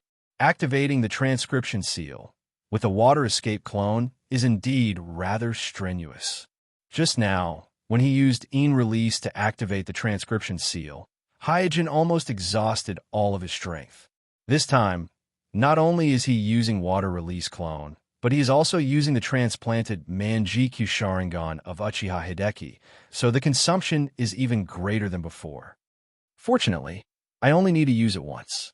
Otherwise, this water escape clone of mine would be damaged. Shaking his head slightly, Hyojin concentrated his mental perception and found that Uchiha Hideki's Manjikyu Sharingan has consumed a lot of pupillary power. Hyojin thought to himself, I hope my guess is correct. The reason why he went back and forth is that he hopes that after the fusion, the eternal Manjikyu Sharingan can retain the unique Manjikyu Sharingan of Ryota's Susu and Hideki's Amano Awado. But Hyojin's guess is only based on the fact that Itachi used the transcription seal to seal Amano Awado into Sasuke's Sharingan, and when Sasuke awakened his Manjikyu Sharingan, he also had the special ability Amano Awado. Therefore, whether the fused Manjikyu Sharingan can retain the unique Manjikyu Sharingan of Susanoo and Amano Awado at the same time, Kuroto is not sure at this time. After completing all the procedures before the fusion, Hyojin returned to the body of the body. First, he removed the pair of Manjikyu Sharingan of Uchiha Hideki from the eye sockets of the water clone in an orderly manner, and replaced the original incomplete Byakugan of the water clone with the Byakugan. After that, Kuroto took the pair of Manjikyu Sharingan of Uchiha Hideki and slowly walked to the test bench. The reason why Hyojin didn't kill Uchiha Hideki and Uchiha Ryota is because he wants to fuse with the eternal Manjikyu Sharingan. Because the fusion of the eternal Manjikyu Sharingan requires the owner of either pair of Manjikyu Sharingan to act as the host during the fusion, so as to provide a stable and continuous supply of chakra for the fusion of the eternal Manjikyu Sharingan. Hyojin can't kill the two brothers before the eternal Manjikyu Sharingan is completed. As for who will be the host, it mainly depends on whose pair of Manjikyu Sharingan Hyojin will choose as the base. Hyojin chose the pair of Manjikyu Sharingan of Uchiha Ryota because the Manjikyu Sharingan of Susanoo is obviously more versatile than Uchiha Hideki's Amano Awado. Therefore, Uchiha Ryota will become the host of the eternal Manjikyu Sharingan. Using his own Manjikyu Sharingan as the base, he will devour the Manjikyu Sharingan of his brother Uchiha Hideki. Finally, after checking Uchiha Ryota, who is still in a coma on the test bench, and confirming that his physical indicators are normal, Hyojin took a deep breath and immediately began the fusion operation. The fusion of the eternal Manjikyu Sharingan is a process where one side devours the other. Therefore, this fusion operation is actually to transplant the Manjikyu Sharingan of Uchiha Hideki into the eye socket of Uchiha Ryota, who already has a pair of Manjikyu Sharingan. In short, it is to make Uchiha Ryota's eye socket accommodate two pairs of Manjikyu Sharingan at the same time. The space in the human eye socket is limited, and the part that connects the optic nerve is extremely fragile, so it is very difficult to accommodate two eyeballs in one eye socket at the same time. Once there is a mistake in the operation, whether it is damage to the eye socket or damage to the Manjikyu Sharingan, it will directly lead to the failure of the fusion of the eternal Manjikyu Sharingan. Therefore, even if Hyojin has rich experience in eye transplantation, he will inevitably be a little worried in the face of this extremely complicated operation. After using surgical instruments to open Uchiha Ryota's eyelids, Hyojin began the left eye transplant. The human eye socket is surrounded by soft tissue, and it is not impossible to accommodate two eyeballs with a squeeze. The key is to ensure that the two eyeballs and the eye socket are not damaged in the slightest during the transplant. It took a full hour for Hyojin to finally complete the left eye transplant. Phew! After a sigh of relief, Hyojin wiped the sweat from his forehead. The left eye transplant was very successful. Perhaps because the two brothers are blood relatives, the two Manjikyu Sharingan were accommodated in one eye socket without any rejection. In a spurt of energy, Suijin started the transplantation of the right eye. Just like the left eye transplant, the right eye transplant was also very smooth, and the two Manjikyu Sharingan were accommodated in one eye socket without any rejection. After completing the transplant operation, Hyojin covered Uchiha Ryota's eyes with antibacterial cloth. Hyojin didn't know how long it took for Uchiha Madara to fuse the eternal Manjikyu Sharingan, but he vaguely remembered that when Sasuke fused the eternal Manjikyu Sharingan, he lay in bed for a long time. And Uchiha Ryota was in a coma, and the fusion time may be longer than Sasuke. Chapter 253. You can search for The World of Naruto and the Eyes of Reincarnation on Baidu. Search for the latest chapter. In the blink of an eye, 2018 has passed. For me, 2018 has been a very meaningful year. Since September, with everyone's support, The World of Naruto and the Eyes of Reincarnation has come all the way to today. Every click, every subscription, every gift, every recommendation, every monthly vote is a huge encouragement to me. Here, I sincerely thank everyone. Thank you. 2019 has arrived. In this new year, the only thing I can do is to write this book seriously, to repay everyone's support. At the same time, I wish everyone all the best in the new year, wealth, and health. Finally, I hope everyone can continue to support me. Requesting subscriptions, requesting recommendation votes, requesting monthly votes. The first week of the new year, the monthly votes will be doubled. Requesting gifts. The World of Naruto in the Eyes of Reincarnation. The World of Naruto in the Eyes of Reincarnation. /107192 / The World of Naruto in the Eyes of Reincarnation. / The World of Naruto in the Eyes of Reincarnation. /107192 / For convenience of reading next time, you can click collect below to record this time.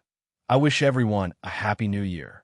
Read the record. You can see it the next time you open the bookshelf. If you like The World of Naruto in the Eyes of Reincarnation, please recommend this book to your friends, QQ, blog, WeChat, etc. Thank you for your support.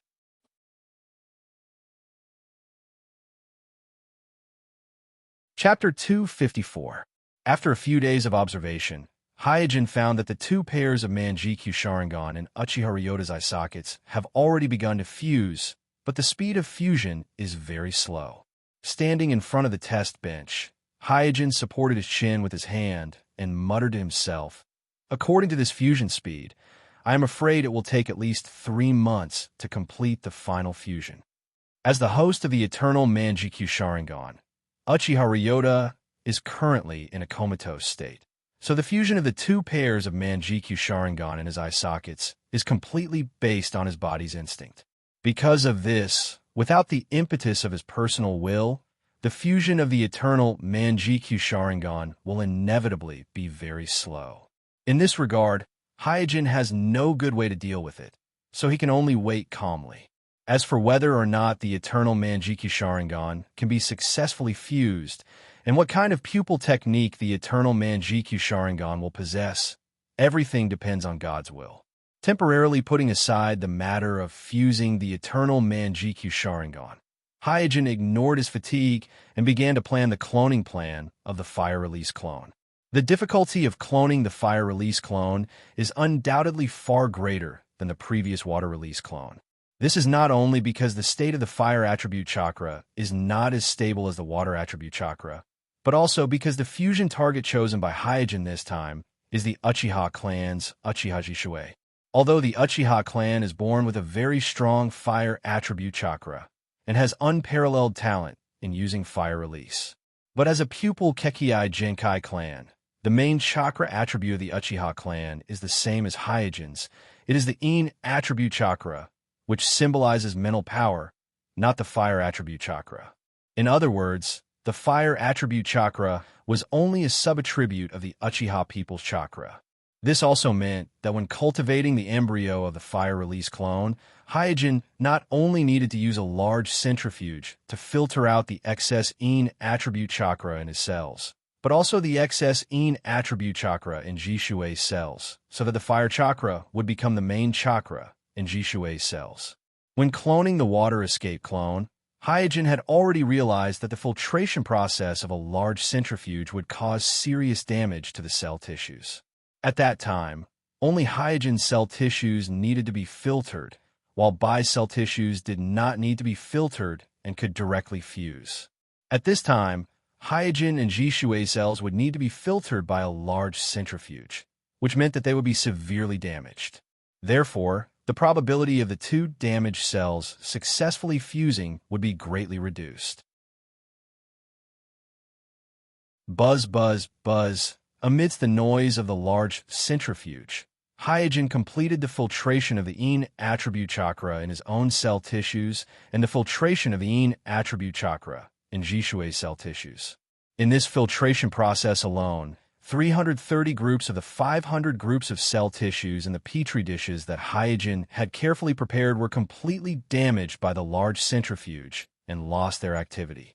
Of the remaining 170 groups, another 30 groups were severely damaged and did not meet the conditions for cultivation.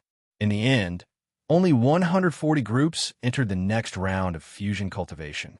Just like last time, the ratio of cell fusion was 99-1. In other words, 99% of the cell tissues in the fire release clone came from Hyojin himself, while Jishui cell tissues only accounted for about 1% of the total. After entering the cell fusion process, Hyojin fully activated the Tenseigan and monitored the 140 groups of petri dishes in real time. Soon, the rejection reaction appeared one after another. In less than an hour, among the 140 groups of petri dishes, nearly 90% of the petri dishes had a violent rejection reaction, and the cell tissues were completely necrotic before the fusion was completed. Immediately afterward, the cell tissues in the remaining dozen groups of petri dishes also showed a rejection reaction, and in the end, only one group of petri dishes survived the rejection reaction and completed the fusion. Hyojin, who was monitoring all this, gradually became solemn. When cloning the water release clone, only a mere 6 groups of cell tissues passed the filtration process, and in the end, only 3 groups survived the rejection reaction and completed the fusion, and the fusion success rate reached 50%. This time, Hyojin prepared a total of 140 groups, and in the end, only 1 group completed the fusion, and the success rate was less than 1%. The cell tissues of the Uchiha clan are so exclusive. Although Hyojin had already expected that the cloning of the fire release clone would not be easy, the current situation was still somewhat beyond his expectations.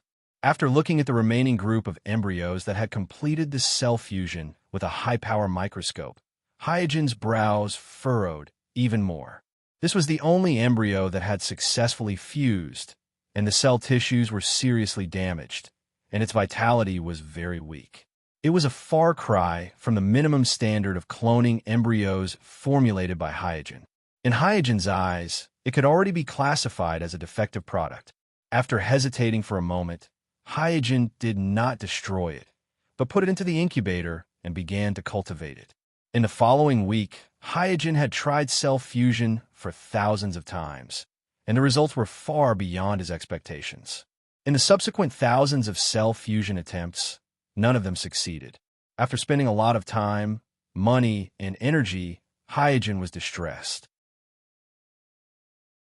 He rubbed his chin and thought to himself, could it be that I can't fuse with Jishui's cells? The success rate of fusing with Bai cells had reached 50%, but the success rate of fusing with Jishui cells was less than 1%. This cruel reality forced Hyojin to make such a guess. While Hyojin was trying to fuse his own cell tissues with Jishui's, the defective embryo that he had succeeded in fusing previously had already developed in the large nutrition tank. Every time Hyojin passed by the large nutrition tank that was used to cultivate defective clones, he would unconsciously frown.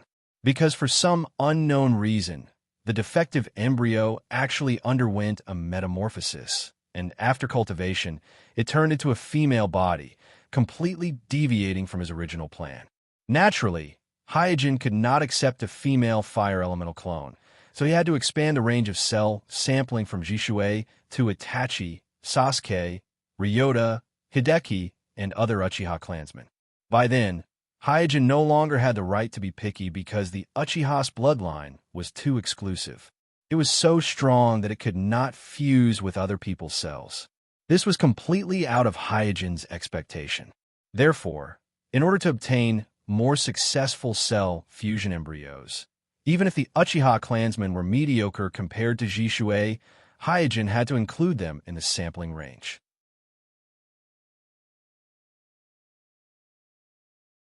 Chapter 255, The Land of Rain. While Hyojin was experimenting with the clone, Hiriko was also experimenting with the human body in his laboratory in the Land of Rain. Ah, a heart-wrenching wail echoed in the laboratory.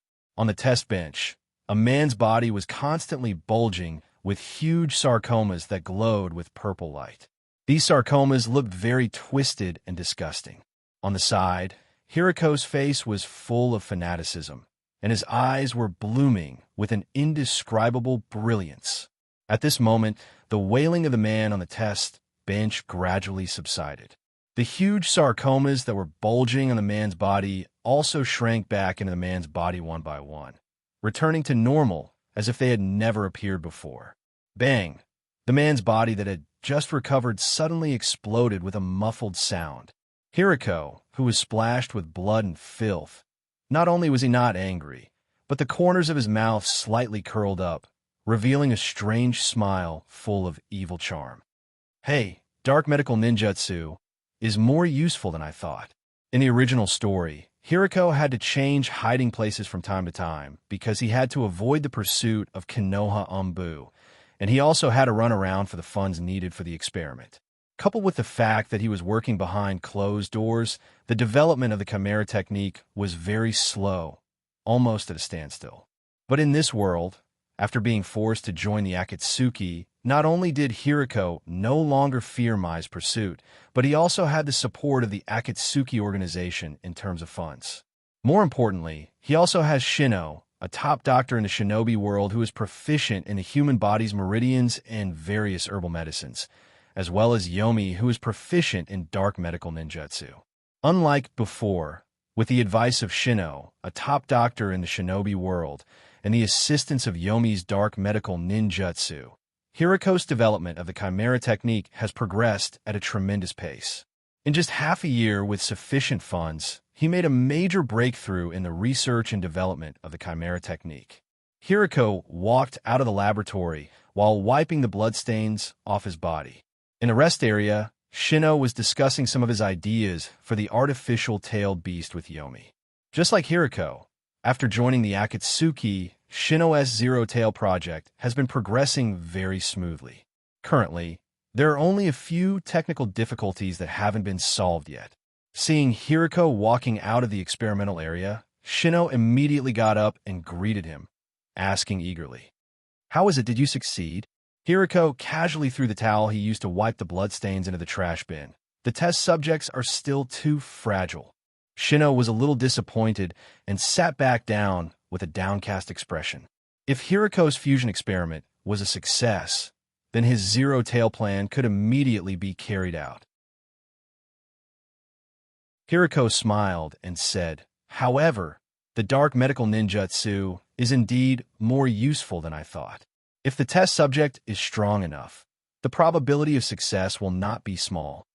Yomi smiled, "As long as you're satisfied." Yomi is not a member of the Akatsuki, so his status is naturally lower than Hiriko and Shino, so no matter who he talks to, he is very careful and polite. Really, upon hearing this, Shino became spirited again and said, "So, both of our plans can be implemented?" Hiriko tried his best to suppress the madness in his heart and nodded. With the further improvement of the technology, he can now officially start the Kekkei Jinkai absorption plan, which he has been preparing for more than 10 years. Now, all he lacks is a satisfactory Kekkei Jinkai. If it was in the past, selecting a target, preparing an ambush plan, and then carrying out the ambush alone would be enough to keep Hiriko busy for a long time. But now it's different. With the help of the Akatsuki, most of the Kekkei Jinkai ninjas in the shinobi world are easily obtained by Hiriko. Soon, Hiriko arrived at the tower where Pain was located, and under the guidance of Conan, he met the leader of the Akatsuki organization, Pain. Hiriko glanced at the Rinnegan in Pain's eye sockets, then naturally looked away and said, "Leader, my experiment has reached a critical moment, and I need the help of the Akatsuki organization." Pain replied indifferently, "What kind of help do you need?" Hiriko immediately said, "I need the bodies of a few Kekkei Jinkai ninjas." On the side, Conan frowned slightly. The bodies of a few Kekkei Jinkai ninjas are not that easy to obtain. Hiriko nodded slightly. "I know this, that's why I asked the Akatsuki organization for help. I believe that with the strength of the Akatsuki organization, capturing a few Kekkei Jinkai ninjas should be a piece of cake."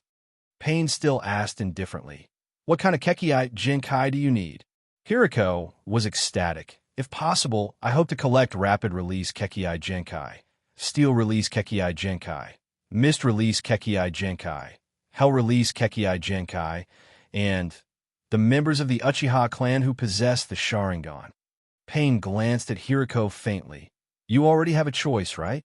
Hiriko nodded and said, "Well, I already have a target for rapid-release Kekkei Jinkai, steel-release Kekkei Jinkai, and hell-release Kekkei Jinkai. But as for the mist-release Kekkei Jinkai and the Uchiha clan who possess the Sharingan, I don't have a target yet." Pain said, "I'll think about it. You can leave now." Hiriko opened his mouth and wanted to say something, but looking at the cold expression on Pain's face, he finally chose to shut his mouth and obediently turned around and left. After Hiriko left, Obsidian walked out of the shadows and asked Pain, "What do you think?" Pain remained indifferent. Boring experiment. For Pain, who possesses the Rinnegan, Hiriko's Kekkei Jinkai absorption plan is meaningless, so he despises Hiriko from the bottom of his heart. Obsidian, with his arms crossed over his chest, leaned against a wall and said, "The threat of Amitsukami can't be ignored. I've already found out that their target is also the tailed beast." Pain's eyes narrowed, and a trace of anger appeared on his face. Obsidian continued, "It is said that Mai has proposed to hold a Gakage summit for this reason. Currently, all 5 villages have agreed to Mai's proposal, and they are in a deadlock over the location of the summit." Conan asked, "Can Amitsukami really pose a threat to us?" Obsidian said, "Suijin is able to contend with 3 generations Naruto for a long time. Homasubi and the newly emerged Magnet Release Ninja are able to contend with Cloud Village's 4 generations Lei Ing and Hachibi's Jinchuriki, plus the unknown leader of Amitsukami, Yama. I'm afraid this organization is more difficult to deal with than we thought, so we need to expand our combat power." Pain was not inflexible, so he said, "Then let's agree to Hiriko's request. I'll deal with the Mist Release Ninja and the Uchiha clan." Obsidian said. His figure merged into the vortex and disappeared.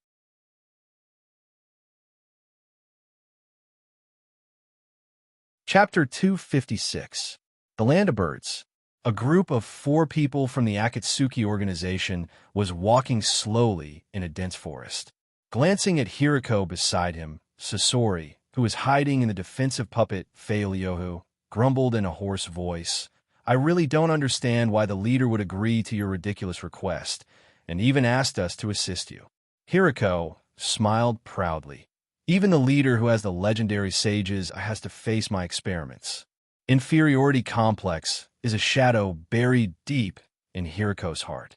He wanted to prove himself countless times, but his mediocre talent caused him to be ignored and ridiculed again and again. When he was in Mai, he had been desperately chasing the back of the Sannin, but the distance between him and the Sannin was only getting further and further.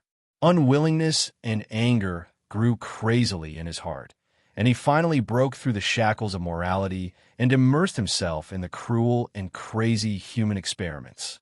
Chimera technique is the crystallization of his blood, sweat, and tears, and the support of the organization's leader, Pain, made him feel extremely satisfied. What Hiriko longs for the most is not power, but the recognition of others. The support of Pain, who is known as the Sage's Eye, is a kind of recognition, and this made him feel a sense of belonging for the first time. "Humph!" Sasori snorted disdainfully.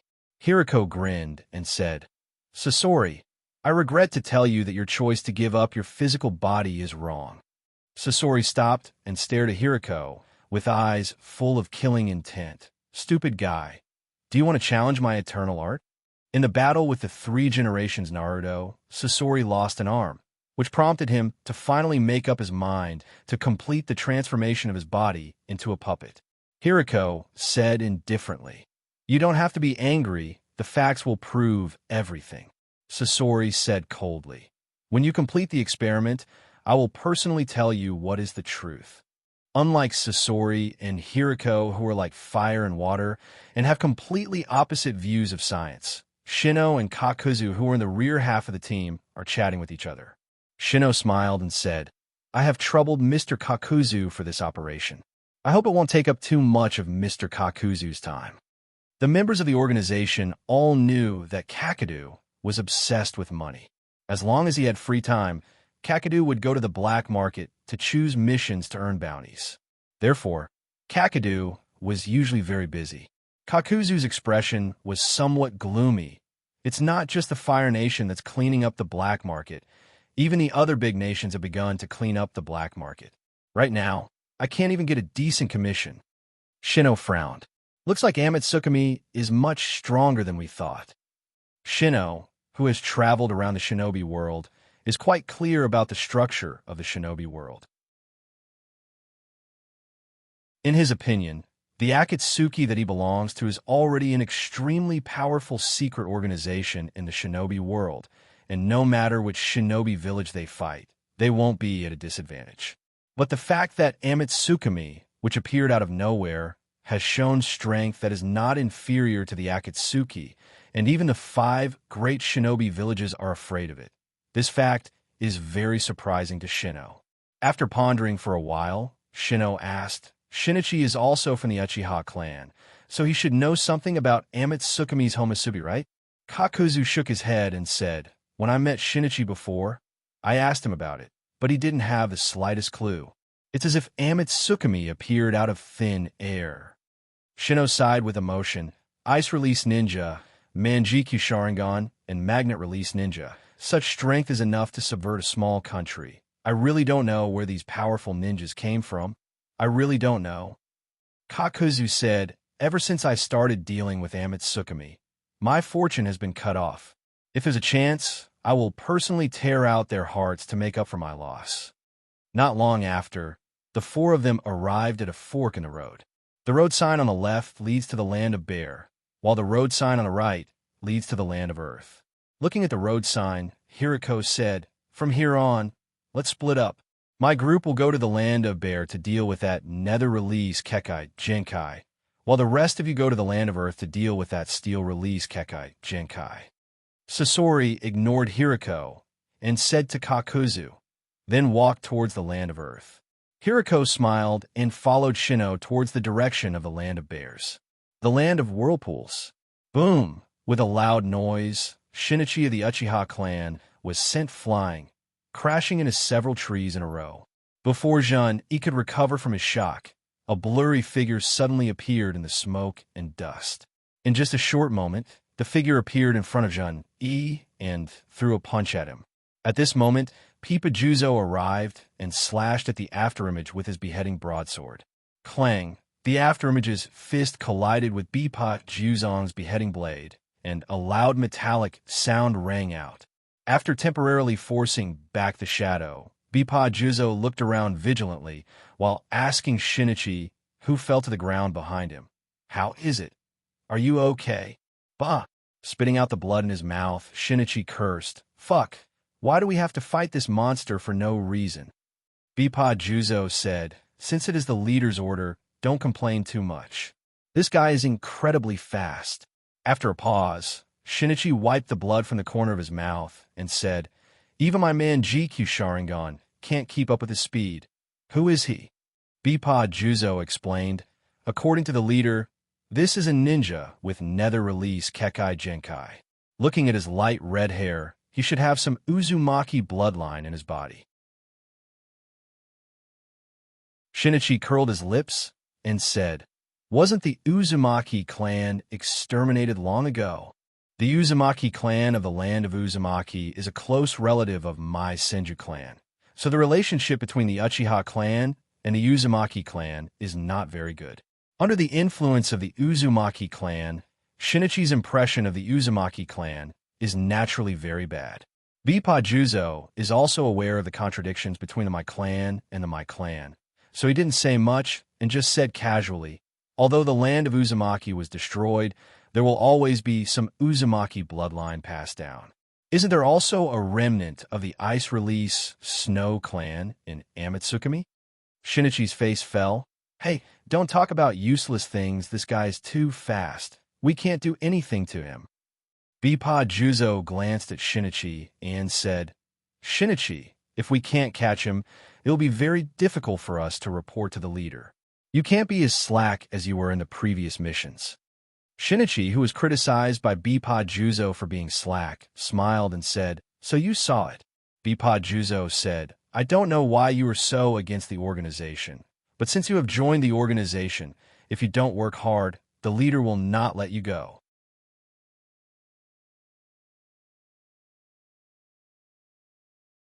Chapter 257.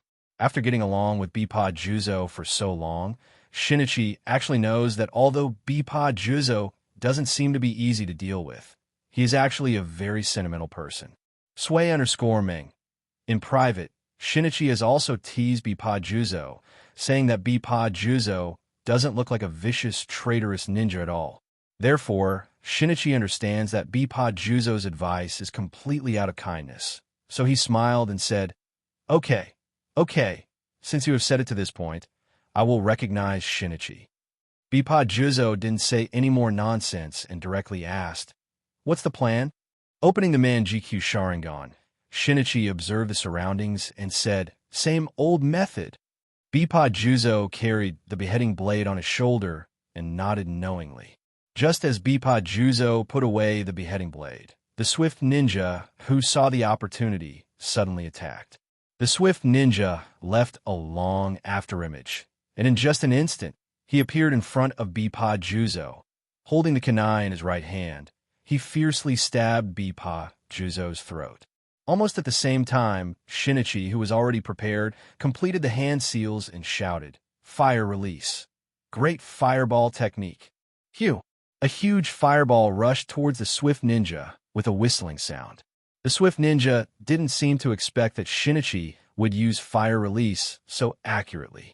He knew that if he insisted on completing the attack, he would inevitably be hit by the great fireball technique, so he had to withdraw his right hand and dodge Shinichi's fire release.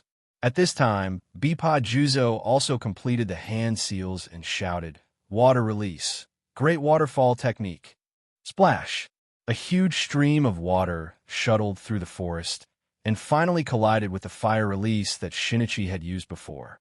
Water and fire intertwined, and in an instant, the forest was filled with mist.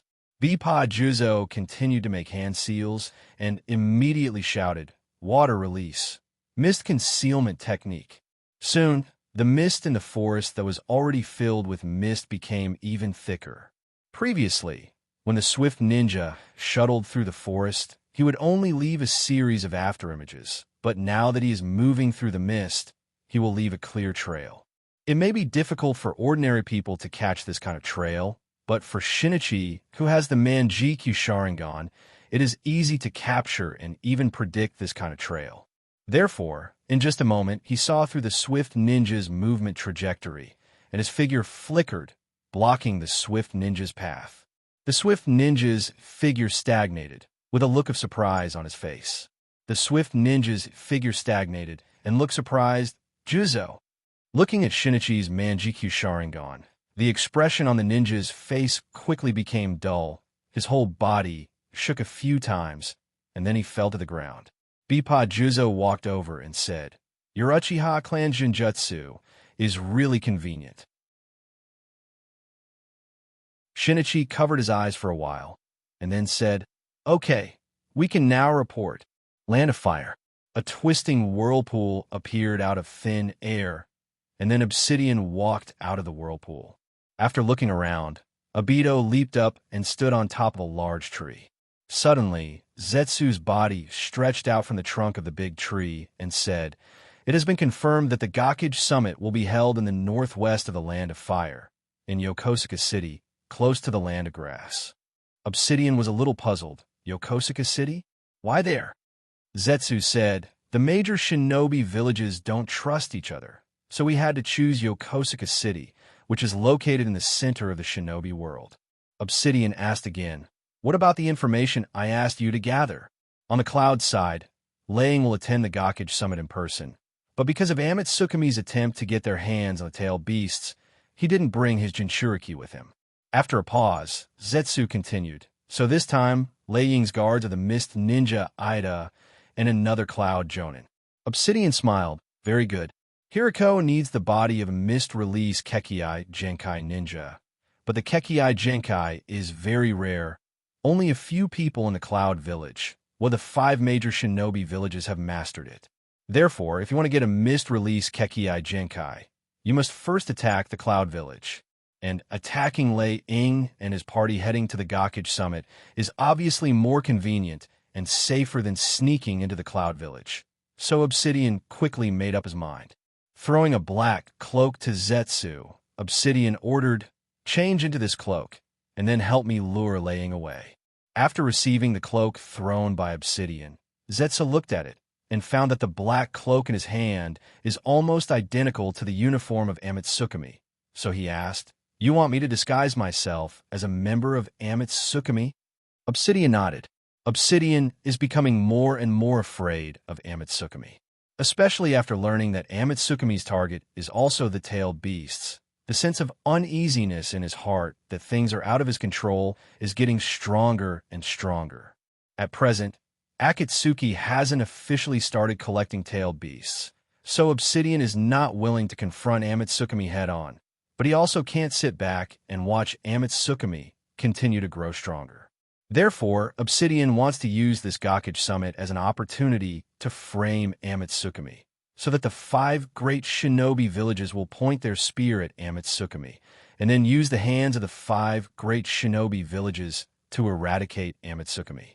Under Zetsu's lead, Obsidian quickly discovered the whereabouts of Lei Ying and his party, who were rushing to Yokosuka City.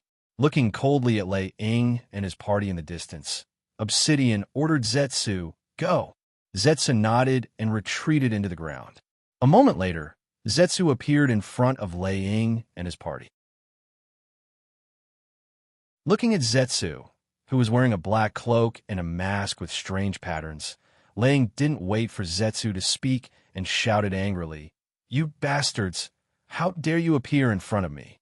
After roaring, Lei Ying threw himself at Juju. Not daring to delay, Kuroto immediately dived into the ground and used the earth release technique to escape. In his anger, Lei Ying didn't hesitate and immediately activated the lightning release chakra mode, following the traces of chakra that Zetsu deliberately left behind and chased all the way. As Lei Ying's bodyguard, Ida hurriedly shouted, "Lei Ying, Sama, don't chase." However, before Aida's voice fell, the lightning-fast Lei Ying had already disappeared from his sight, leaving Ida and the other Kumo Jonin looking at each other in dismay. The other Kumo Jonin asked, "What should we do?" Ida sighed. "What else can we do? Of course we chase after him. I'm afraid that this is a trap set by Tsukumi."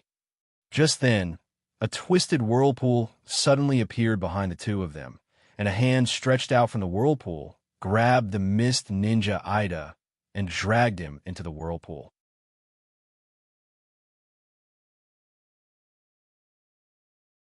Chapter 258.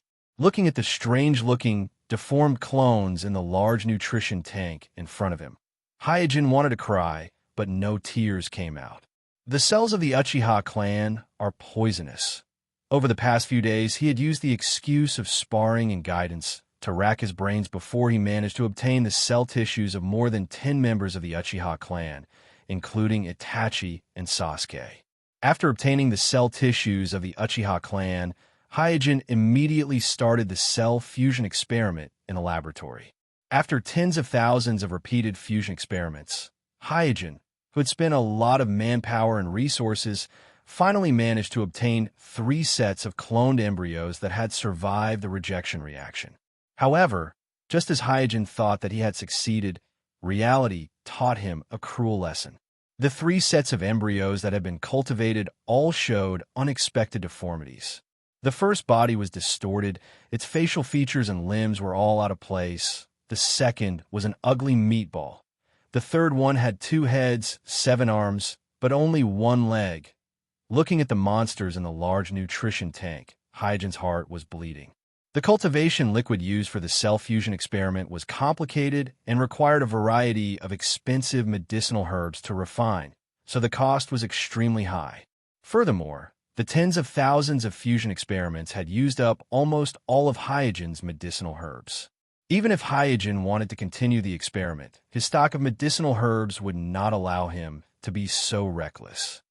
I thought that I didn't fit with Jishui cell tissues.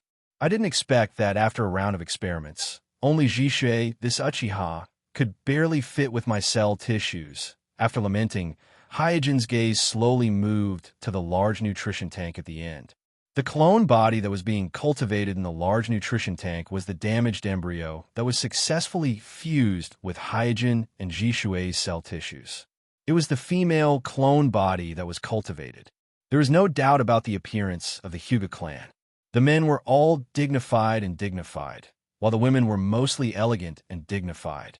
Therefore, although Hyojin's appearance could not be said to be handsome, elegant, or elegant, he could at least be said to have regular facial features and be cultured and refined. The Uchiha bloodline also produced handsome men and beautiful women. It's just that most of the men in Uchiha are overbearing, and because of their pupillary Kekii Genkai, their eyes are too sharp, so they look a bit sinister.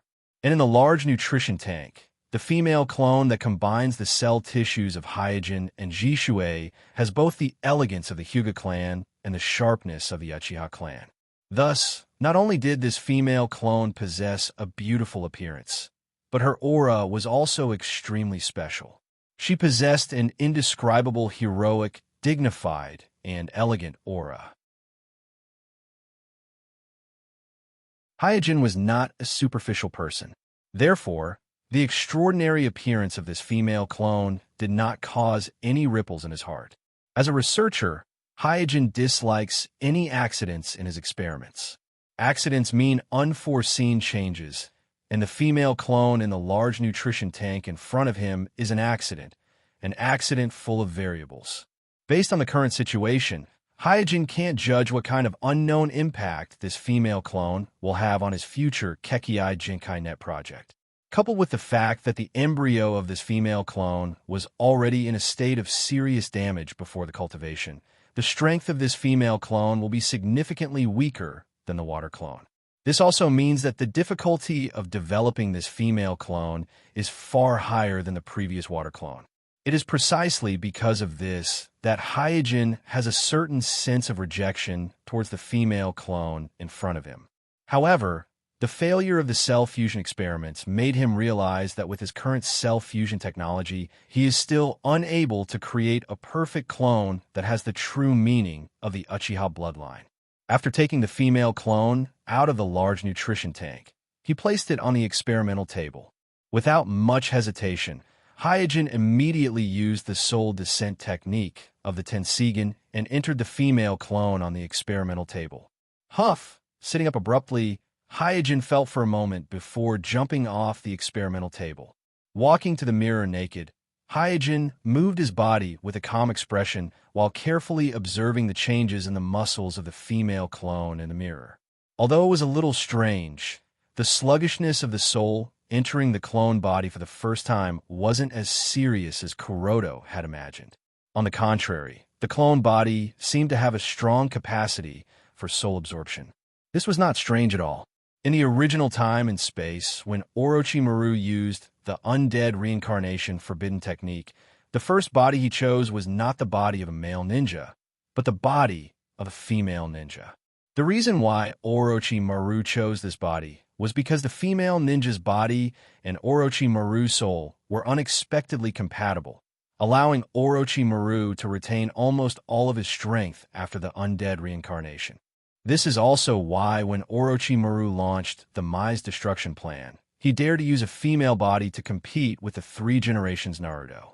After that, when Orochimaru was severely injured by the Three Generations Naruto, he had no choice but to give up the female body. When Sasuke did not arrive, he hurriedly reincarnated into the body of a male ninja named Hwanyumaru. However, in the end, the male body had an extremely strong rejection reaction, causing Orochimaru, who had already lost his hands and soul, to suffer a great loss of vitality. Most of the time, he could only rely on drugs to suppress his strength, lingering in bed. In the end, he was defeated by the inexperienced Sasuke, using his own body to explain what it means to go for wool and come home shorn. From this, it can be seen that the gender of the body has little to do with the soul's compatibility. After getting used to the soul's control over the body, Hyojin looked at the mirror with his eyes wide open. The pupil in the eye socket of this female clone was still the same incomplete Byakugan as the water clone. When Hyojin's soul descended, the incomplete Byakugan merged with the power of Hyojin's soul and became a normal Byakugan. It seems like the Uchiha bloodline did not affect my Byakugan. Hyojin could understand this. After all, in the embryo of this female clone, Hyojin cell tissue accounted for 99% of the ratio, while Jishui cell tissue only accounted for 1%. The bloodline of the Hyuga clan was not inferior to that of the Uchiha clan. Therefore, under this ratio, the female clone's eye socket must be the Byakugan of the Hyuga clan. At this time, Hyojin murmured to himself, I wonder how much power the eternal Manjikyu Sharingan can exert after this clone is transplanted with the eternal Manjikyu Sharingan.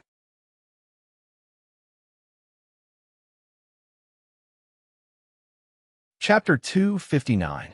Before further perfecting the cell fusion technology, I'll develop this clone for the time being. Based on the principle of being prepared, Hyojin decided to make some backup plans. While developing the female clone first, he was also thinking of ways to perfect the cell fusion technology and strive to create a more perfect clone with Uchiha's bloodline. After putting on a robe, Hyojin was too lazy to wear anything else. Barefoot, he went to the independent laboratory where Uchiha Ryota was imprisoned. Byakugan open. Through the vision of his Byakugan, Hyojin noticed that the two pairs of Manjikyu Sharingan in Uchiha Ryota's eye sockets had begun to fuse. Since it was the fusion of two eyeballs after the initial fusion, the fused eyeballs looked a little bloated and the overall outline was oval. The speed of fusion is slower than expected. Hyojin shook his head and immediately left the laboratory where Uchiha Ryota was imprisoned. As he walked toward the main laboratory, he thought to himself, in terms of cell fusion technology, Orochimaru is also an expert. Maybe I can learn some techniques from him. In terms of cell fusion, the village had long begun to study it. The person in charge of this research was one of the three ninjas, Orochimaru, and Danzo, who was in charge of the roots. Yamato, the ninja who had successfully fused with the Hashirama cells, and the Hashirama cells that were implanted into Danzo's body were all the results of this research. One should know that the Hashirama cells were even more terrifying than cancer cells. They could almost devour all other people's cells, and the difficulty of fusion was far higher than the Uchiha clan cells. Therefore, even if Yamato, who had successfully fused with the Hashirama cells, had a certain element of luck, it could not be denied that Orochimaru was an expert in this field. If Orochimaru comes to me for Haku, what should I do? For the past few days, Hyojin had been keeping Bai in his secret residence. He did not send him back to Orochimaru, because Hyojin not only used the Tenseigan soul descent technique to possess Haku, but he also learned the ice release Kekai Genkai technique from Haku. Therefore, once Haku is returned to Orochimaru, it is difficult to guarantee that Orochimaru won't get anything out of Haku. With Orochimaru's shrewdness, as long as he knows that Hyojin is learning ice release ninjutsu, he will immediately guess that Hyojin has a certain relationship with Suijin of Amitsukami. At that time, Orochimaru might learn the secrets of Amitsukami. After returning to the invasion body, Hyojin placed the female clone's weight back into the large nutrition tank. Then, he sorted out the data from the cell fusion experiment for the past few days. The next day, it was Hyojin's and Jishui's turn to protect Naruto. The 4-year-old Naruto did not like to stay at home because he had no relatives.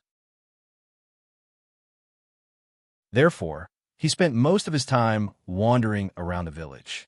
However, because of the rumors about demonic fox, almost all the villagers instinctively rejected Naruto. This caused Naruto's childhood to be very gloomy and lonely. Sai, standing on a tree, Shursui looked at the little Naruto in the distance, who was wandering alone with his head down, and sighed faintly. Hyojin also looked at Naruto, and his heart was filled with emotions. As the son of Naruto and Nine-Tails' human pillar of 4 generations, Naruto's treatment in the village was really miserable. Even after suffering so much coldness and injustice, Naruto could still maintain an optimistic and positive attitude. This was undoubtedly Mai's luck. Swoosh, swoosh. At this moment, 2 figures landed beside Hyojin. Hyojin glanced at them and asked curiously, Kakashi, Kai, why are you 2 here? Aren't you guys supposed to rest today? Kakashi said with a serious face, Something happened. Something happened? Jishui was stunned and then asked, What happened? Kakashi said with a dark face, Amitsukami has made a move again. Not long ago, they attacked Lei Ying and his team who were on their way to attend the 5 Shadows conference and killed 2 of Lei Ying's guards. What? Hyojin and Jishui were shocked at the same time. Immediately, the 2 looked at each other and asked with surprise and doubt, Amitsukami, did they make a move recently? After seeing the doubt in each other's eyes, the 2 shook their heads at the same time and said, I don't know. Kakashi didn't think much of it and thought that Hyojin and Jishui were asking if they knew about this information. So he said, Naruto-sama is worried that Amitsukami will make a move on Naruto.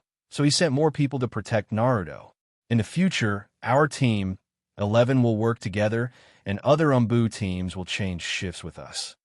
After pondering for a moment, Hyojin asked, Is Laying okay? Laying is safe and sound.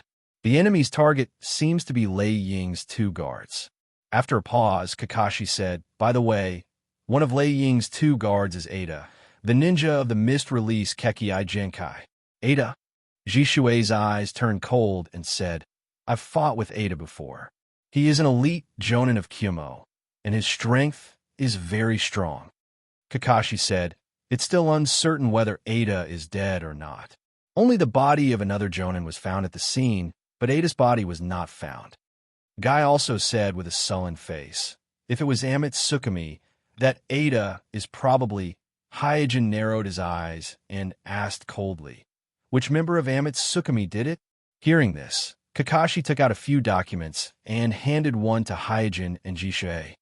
According to Lei Ying's description, The member of Tsukimi who appeared this time is an unfamiliar face. Hyojin didn't ask anymore and immediately looked at the documents in his hand. In an instant, the words on the documents were reflected in his eyes. Yama, the leader of Tsukimi, appearance unknown, identity unknown, strength unknown. There are no clear battle records at the moment. Danger levels, Suijin, a member of Tsukimi, appearance unknown, suspected to be a member of the Snow Clan in the Mist, has the ice release Kekii Jinkai, strength close to the Kage level.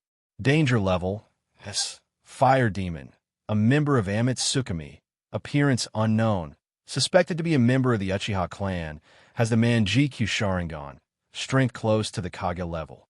Danger level, Magnetic Release Ninja, a member of Tsukimi, appearance unknown, suspected to be a member of the Sancrypsis, has the Magnetic Release Kekii Jinkai, strength close to the Kage level.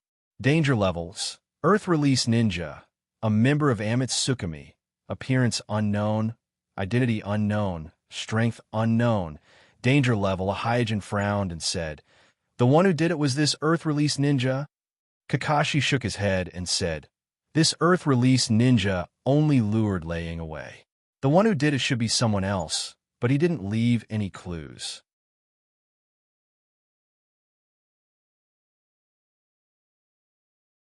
Chapter 260. In a shinobi world, there are only a handful of organizations that dare to attack Lei Ying. Even Hyojin didn't want to provoke the Yondaime Lei Ying unless it was absolutely necessary. Therefore, it was easy to guess the identity of the person who attacked Lei Ying. It was most likely the Akatsuki that wanted to see the world in chaos. The only thing that puzzled Hyojin was why the Akatsuki wanted to kill Lei Ying's two guards. Did they simply want to frame Tsukimi for this attack? Then they must be too bored. Hyojin's thoughts wandered, and his eyes gradually deepened. At this time, Jishui also finished reading the information in her hand and asked Kakashi, "The information is too little. Did Lei Ying not fight with the enemy?" Kakashi nodded helplessly and said, Lei Ying seemed to have fallen into the enemy's trap and was deliberately lured away. In that case, the enemy's target should be Lei Ying's two guards. After a pause, Jishui continued to analyze. The mist release Kekii Jinkai Ninja, Aida's status is unknown, and even his body has not been found. Can we assume that the enemy's target is Aida? Gaith immediately said, Naruto-sama thinks so too. Kakashi added, the real purpose of Tsukimi's attack on Lei Ying's group is very likely to be Aida's Kekii Jinkai.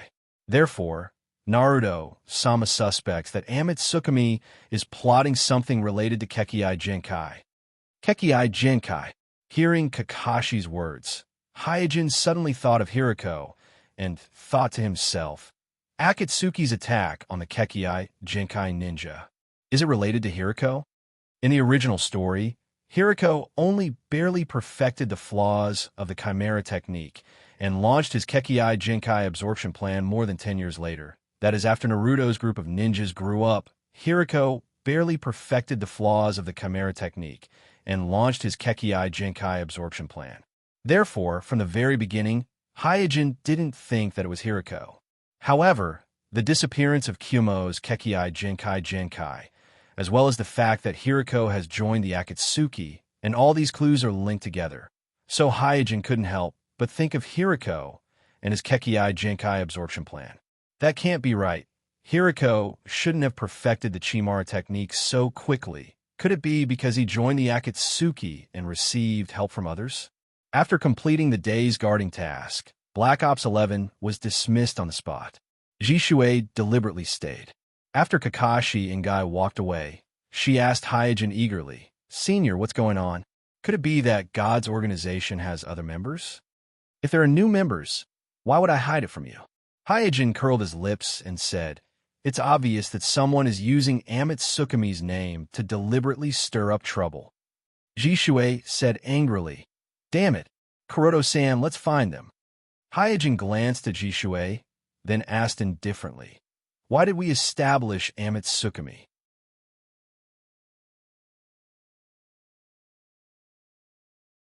Seeing stars, the moneymaker immediately stuffed the 2,000 yuan bills into the small wallet hanging around his neck and asked, "Meow, what message do you want to pass to Shinichi?"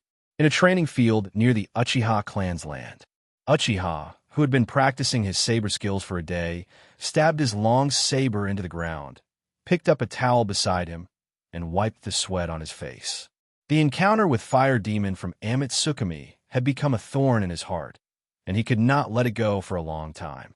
I can't believe I was scared by his gaze. It's unforgivable.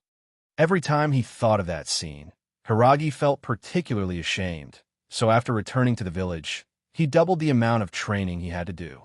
After wiping the sweat on his face, just as Uchiha was about to pick up the long saber on the ground to continue training, a strange vortex appeared in front of him out of thin air. Uchiha raised his saber and shouted, "Who is it?"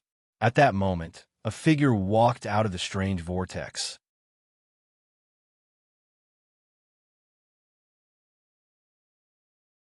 Chapter 261. The strange way Obsidian appeared made Uchiha realize the seriousness of the situation. Almost instantly, Uchiha activated his 3 Magatama Sharingan and swore in his heart, "The humiliation from last time will never happen again." Obsidian walked out of the vortex and looked at Uchiha, who was holding his sword on guard. He chuckled and said, "Good eyes." Looking at Obsidian's black robe, Uchiha frowned and asked, "Are you from Amitsukami?" Obsidian did not admit or deny it. "What about Homasubi? Where is he?" With a roar, Uchiha sneered and said, "Amitsukami must be looking down on us, Uchiha, by sending a small fry like you." In Uchiha Hiragi's mind, although Amitsukami is powerful, the only one that he is truly afraid of is Homasubi, who possesses the Manjikyu Sharingan. As for the other members of Amitsukami, Hiragi isn't afraid of them at all. Obsidian smiled coldly and said, "Small fry, the only thing that can suppress us, Uchiha, is the Manjikyu Sharingan. Didn't Homasubi tell you?" After saying that, Uchiha's body flashed, and he used the teleportation technique to attack Obsidian. Whoosh, accompanied by the cold moonlight and the whistling sound of the wind breaking, Hiragi's katana drew a perfect arc in the air and slashed towards the neck of the Obito Kuroto. His body flashed, but the feedback from the sword's handle told Uchiha that the attack just now did not hit anything. Turning his head to look at Obsidian, who seemed to have not moved an inch, Uchiha was puzzled. The 3 Magatama in his Sharingan were spinning rapidly, trying to see through the strangeness in front of him. At this time, Obsidian also turned around and walked slowly toward Uchiha without saying a word. Looking at the approaching Obsidian, Uchiha instinctively trembled and murmured, "Why am I like this? Why am I afraid?" In fear, Uchiha swung his sword again and slashed at Obsidian. But the result was the same as before. The extremely sharp, long sword in his hand went through Obsidian's body without any delay, as if it was nothing but air. At this time, Obsidian grabbed Uchiha, who was a little stunned, and dragged him into the vortex. Feeling that his body was also distorted by the vortex, Uchiha shouted hoarsely, "Are you a human or a ghost?" Before Uchiha's voice fell, his whole body disappeared in the vortex, and Obsidian looked back at the distant Naruto rock engraved with the statues of Naruto, and then disappeared in the vortex. Land of Earth. Kakuzu kicked the strong man in front of him and said to Sasori, "If I didn't want to catch him alive, I really want to dig out this guy's heart right now." The desire for hearts is like money. It is almost engraved in Kakuzu's genes, so every time he meets a powerful ninja, Kakuzu will have the urge to take away the other party's heart. Sasori is actually a little envious. This guy's steel release Kekiai Genkai is much more difficult to deal with than expected. If it is made into a puppet, it should be a rare and precious product. Even with Sasori's high standards, he has to admit that this steel release Kekiai Genkai ninja in front of him is very difficult to deal with. In the fierce battle just now, if it weren't for Sasori's poison mist, the battle would probably still be going on. The terrifying defense and endurance of a steel release Kekiai Genkai ninja can simply make the enemy feel despair. Kakuzu picked up the steel release Kekii Jinkai ninja on the ground and said, I hope Hiriko's experiment won't ruin this good heart. Land a bear. A ninja in ragged clothes was running quickly in the forest. Boom, boom, boom. A series of explosions sounded around him, and a huge cloud of smoke and dust enveloped his whole body. At this moment, he stopped running, turned around, and shouted, Hell release! Evil phantom dragon fawn! Whoosh, accompanied by a gust of wind, the ragged ninja shot a dark chakra away from his hand and rushed into the sky. In the air, the corner of Hiriko's mouth curled up into a playful smile as he stood on top of the chimera. Even without Hiriko's reminder, the chimera fiercely flapped its wings and soared high into the sky. Using the advantage of being in the air, it easily dodged the attack of the shinobi below. Then, the chimera flapped its wings again and shot out countless feathers with strange patterns. Swish, swish, swish. These hard feathers were shot from the air and were nailed to the ground, covering almost the entire forest. The nether ninja was panting. He obviously didn't have much stamina at this time. So looking at the feathers all around him, his face showed a trace of despair. Boom! As the feathers glowed red, soon, all the feathers nailed to the ground exploded like detonators. When the smoke from the explosion dissipated, the nether ninja was already lying on the ground. No one knew whether he was dead or alive. Shino, who was standing beside Hiriko, flattered Hiriko. In the face of this kind of ninja who can absorb chakra, using detonators is really the most effective method. Hiriko smiled. A simple nether ninja is actually not that scary. As long as you master the right method, you can easily defeat him.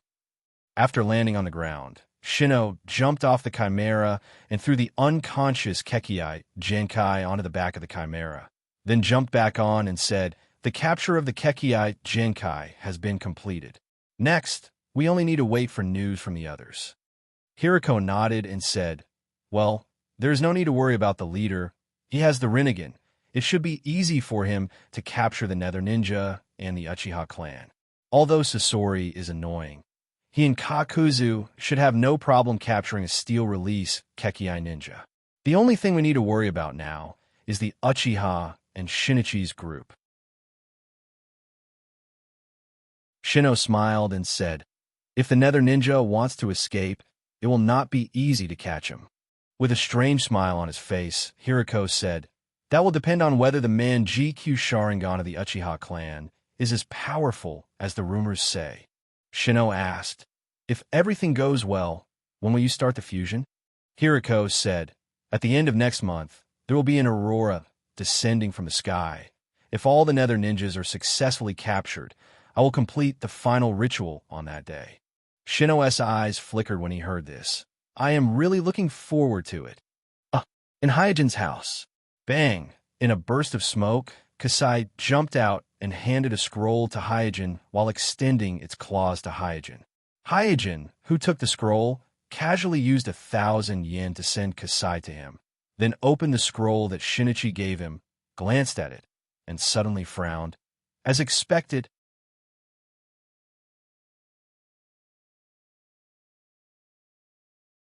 Chapter 262. On the scroll that Uchiha received from Shinichi, he briefly explained that the Akatsuki organization assigned him to capture the rapid release Kekii Jinkai, and how he successfully captured the target in the land of Vortex. Mist release Kekii Jinkai. Rapid release Kekii Jinkai. Putting down the scroll in his hand, Hyojin's expression gradually became solemn. If Hyojin only had some speculations about the attack on Cloud Village's mist release Kekii Jinkai, then the fact that the Akatsuki organization captured the rapid release Kekii Jinkai undoubtedly confirmed his speculations. It seems that Hiriko has really perfected the Chimera technique. The reason why Hyojin wasn't in a hurry to get his hands on the Chimera technique was because he felt that it would be difficult for Hiriko to perfect the Chimera technique in a short period of time. But he didn't expect that after joining the Akatsuki organization, Hiriko would develop the Chimera technique so quickly. This was completely beyond Hyojin's expectation, and he was caught off guard for a while. Since Hiriko has already made a move on the mist release Kekii Genkai and the rapid release Kekii Genkai, then he must have also set his eyes on the other Kekii Genkai ninjas. After a pause, Hyojin continued to ponder, with the powerful Akatsuki organization assisting him in capturing the Kekii Genkai ninjas. I'm afraid that the Kekii Genkai ninjas that he has set his eyes on will not be able to escape his grasp, or even he might have already gotten all of them by now. Thinking of this, a sense of crisis rose involuntarily in Hyojin's heart. There is no doubt that he must get his hands on the perfected Chimera technique as soon as possible. Otherwise, after Hiriko completes the Kekii Genkai plan, it won't be easy for him to get his hands on the Chimera technique.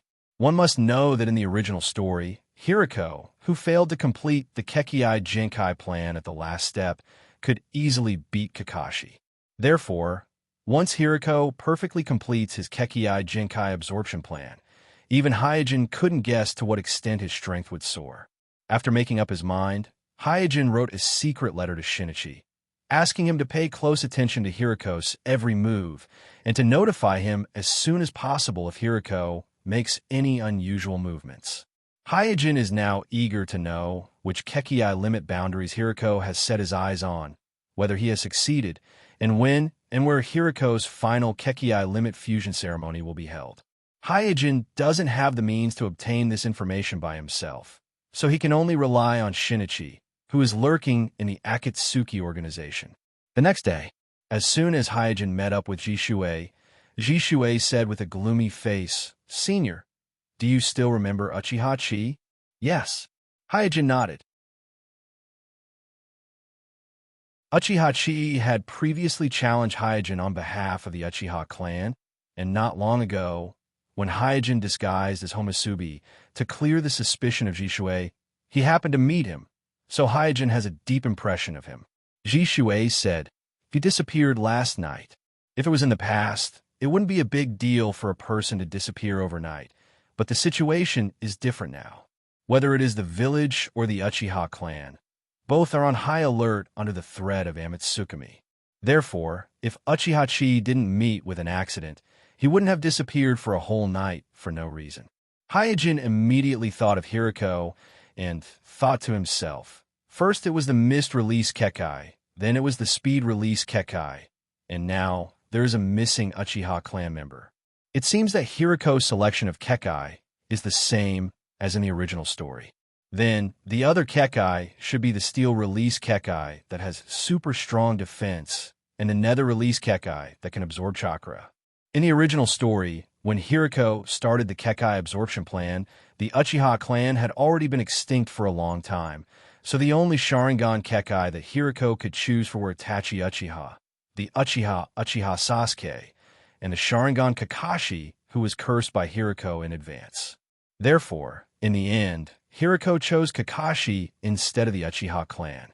But now that the Uchiha clan is not extinct, it is obviously more suitable for Hiriko to seize the Sharingan Kekii through the orthodox Uchiha bloodline. Hyojin secretly sighed again to be able to sneak into the village without being noticed and kidnap an Uchiha Jonin. Even in the Akatsuki organization, only a few people can do such a thing. I'm afraid the culprit is the Obsidian. If the culprit is really the Obsidian, then the Uchiha Jonin is obviously hopeless. Yokosuka City, the 5 Kage Summit. It is because of your incompetence that a bastard organization like Amatsukami has appeared in the shinobi world. You should be responsible for this. 4 generations Lei Ying's roar echoed continuously in the 5 Kage Summit. This attack not only caused 4 generations Lei Ying to lose 2 powerful guards, but also made the always tyrannical Cloud Village lose face. With 4 generations Lei Ying's temper, it is inevitable that he will be furious. 3 generations Tsuchikage snorted with a somewhat disdainful expression.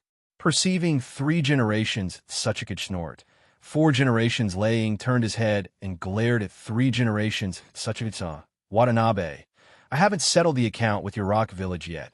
I suspect that Amatsukami is secretly supported by your rock village. Otherwise, why would they work for your rock village and assassinate our messenger in Mai? Listening to 4 generations Lei Ying's accusation, everyone's eyes shifted to 3 generations Tsuchikage-sama. 3 generations Tsuchikage-sama still had a calm expression on his face. What nonsense, Amatsutsukami? Our rock village has never heard of it. Even if your cloud village wants to frame our rock village, you have to show evidence first. Humph. Lei, do you have any evidence? 4 generations Lei Ying was furious and subconsciously activated lightning release chakra mode. Instantly, a dazzling blue electric light surged around his body. 3 generations Tsuchikage-sama also floated in the air. His eyes were cold as if he was ready to attack. The Cloud Village and Rock Village can be described as old enemies. 3 generations Lei Ying died in the siege of Rock Ninjas, and countless Rock Ninjas also died in the hands of the Cloud Ninjas. Therefore, as soon as the meeting started, Lei Ying and the Tsuchikage-sama were already at each other's throats. Seeing that Lei Ying and the Tsuchikage-sama were about to fight, everyone in the meeting room got up and got into position to be on guard. Ahem. After coughing twice, Danzo got up and said, "Everyone, I propose to convene the 5 Kages meeting to let everyone sit down and discuss how to deal with the threat of Amatsutsukami and Akatsuki. So let's put down our prejudices first." Lei Ying coldly glanced at Danzo. "Who do you think you are, Naruto? Why didn't he come to the 5 Kages meeting?" Lei Ying's question made Danzo's face pale.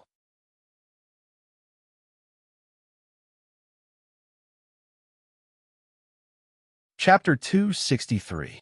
Danzo originally hoped to participate in the Gakage meeting on behalf of Mai, using the name of Mai as the head of the 5 great shinobi villages, to win over the other 4 great shinobi villages to fight against Amatsutsukami and Akatsuki, and to fight for the leadership position in this operation, gaining great prestige, and taking a solid step to replace the 3 generations of Naruto in the future. However, Lei Ying's blunt question made Danzo suddenly realize that he may be the advisor elder of my village and the leader of the Root faction. But in the shinobi world, in this Gakage meeting, without the name of Naruto, he is nothing. At this moment, Danzo very much hopes that he is the person wearing the robe of Naruto, the person who can speak on behalf of Mai, and an uncontrollable ambition burned in his heart. After temporarily suppressing all kinds of thoughts, Danzo sat back in his seat. "If you want to turn this Gakage meeting into an absurd farce, then please continue." Lei Ying of 4 generations of Kage is also aware of the consequences of making a move in the Gakage meeting. So he snorted heavily, suppressed his anger, and deactivated the lightning release chakra mode. 3 generations of Tsuchikage saw this and slowly landed on the chair, but his complexion was not very good. After everyone sat down again, Lei Ying scattered a document in the hall and said, "Look at it yourself. Amatsutsukami is full of traitorous shinobi from your village." 4 generations of Kazekage glanced at the document and immediately said, "This is impossible. In our Sand Crypsis, apart from me, there is no other shinobi who has mastered magnet release Kikiage Genkai. And it is even more impossible for a magnet-release Kikiage Genkai to defect and become a traitorous shinobi." 3 generations of Tsuchikage sneered. This magnet-release Kikiage and Amatsutsukami is probably the missing 3 generations of Kazekage from your village. After reading the document, the 3 generations Tsuchikage were full of confidence. Because the Kekiai Genkai of Amatsutsukami is either Kirin's ice-release Kekiai Genkai, Mai's Manjikyu Sharingan, or Sand Crypsis' magnetic release Kekiai Genkai. 4 generations of Kazekage said, with killing intent, "Tsuchikage-sama, I hope you understand what you are saying." Elder Chiyo of the Sand Crypsis, who accompanied the 4 generations of Kazekage to attend the Gakage assembly, said, "The 3 generations of Kazekage of the Sand Crypsis have been confirmed to be murdered, and the murderer is my grandson who has fallen into the evil path, so please don't speak carelessly." In fact, the Sand Crypsis has long concluded that the 3 generations of Kazekage have been murdered. Otherwise, they wouldn't have chosen the 4 generations of Kazekage to represent the 4 generations of Kazekage. It is only for the sake of face that the 3 generations of Kazekage are missing, and their fate is unknown. But not long ago, in the fierce battle with the Akatsuki, Sasori personally admitted the fact that the 3 generations of Kazekage were murdered, so it can't be concealed any longer. So Chiyo had to announce this matter on behalf of the Sand Crypsis. Yagura, the Jinchuriki who has just replaced the 4 generations of Kazekage, also said after a long silence, "There is no longer any ice release Kikiage Genkai in the Mist Village, and this ice release Kikiage Genkai of Amatsukami is likely to have left the Mist Village before the turmoil. Moreover, we have never heard of such a strong ice release Kikiage Genkai." Laying snorted in dissatisfaction. "All of you only know how to shirk responsibility," Danzo said in a timely manner. "I'm sure everyone is aware of the threat of Amatsukami and Akatsuki, especially Amatsukami. Their next step is likely to be the tailed beasts, so we must eradicate them as soon as possible. Tailed beasts undoubtedly affect the nerves of the major shinobi villages." 4 generations of Kazekage, Lei Ing, who personally felt the threat of Amatsukami, was the first to stand up. "I agree." 4 generations of Kazekage himself is a Jinchuriki, so he also didn't hesitate. "I agree." After exchanging a glance with Chiyo, 4 generations of Kazekage also said, "I agree." Seeing that the general situation has been decided, 3 generations of Kazekage also nodded. "I have no objection." After the 5 shinobi villages unanimously agreed to encircle and annihilate Amatsukami and Akatsuki, Danzo and the 4 Kages immediately discussed the specific matters of the encirclement and annihilation of the 2 organizations. However, the 3rd Shinobi World War just ended, and the gap between the 5 shinobi villages is too deep. Coupled with the fact that no one declared war on the 5 great shinobi villages in the Gakage Assembly, like in the original timeline, Danzo's proposal to form a joint crusade force was immediately rejected by the major shinobi villages. Danzo was both angry and helpless, so he said, "One day, you will regret today's stupid decision." The 4 Kages looked at each other, but none of them said anything. In the end, the result of the meeting was that each of the 5 shinobi villages will be responsible for the encirclement and annihilation of Amatsukami and Akatsuki. Outside Hozuki City, the Obito stood quietly on the crown of a large tree, looking at the distant Yokosuka castle with an indifferent expression. At this time, Zetsu's figure appeared from the trunk and said, "The Gakage summit seems to have ended." "So fast." Obsidian was a little surprised and immediately asked, "What did they talk about?" Zetsu smiled and said, "There are too many perceptual ninjas in Hozuki City. I can't even get close to them."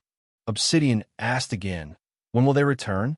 Zetsu said, "They have already started their return journey, and the fastest one is Lei Ing, but he is no longer in Hozuki City."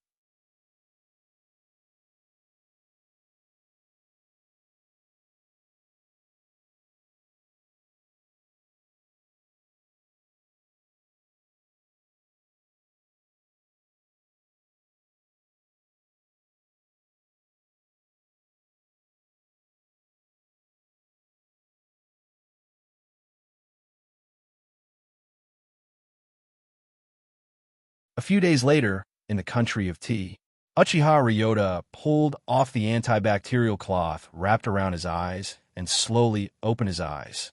At this time, in his eye sockets, a complex pattern of diamonds and triangles intertwined appeared in the center of his red pupils.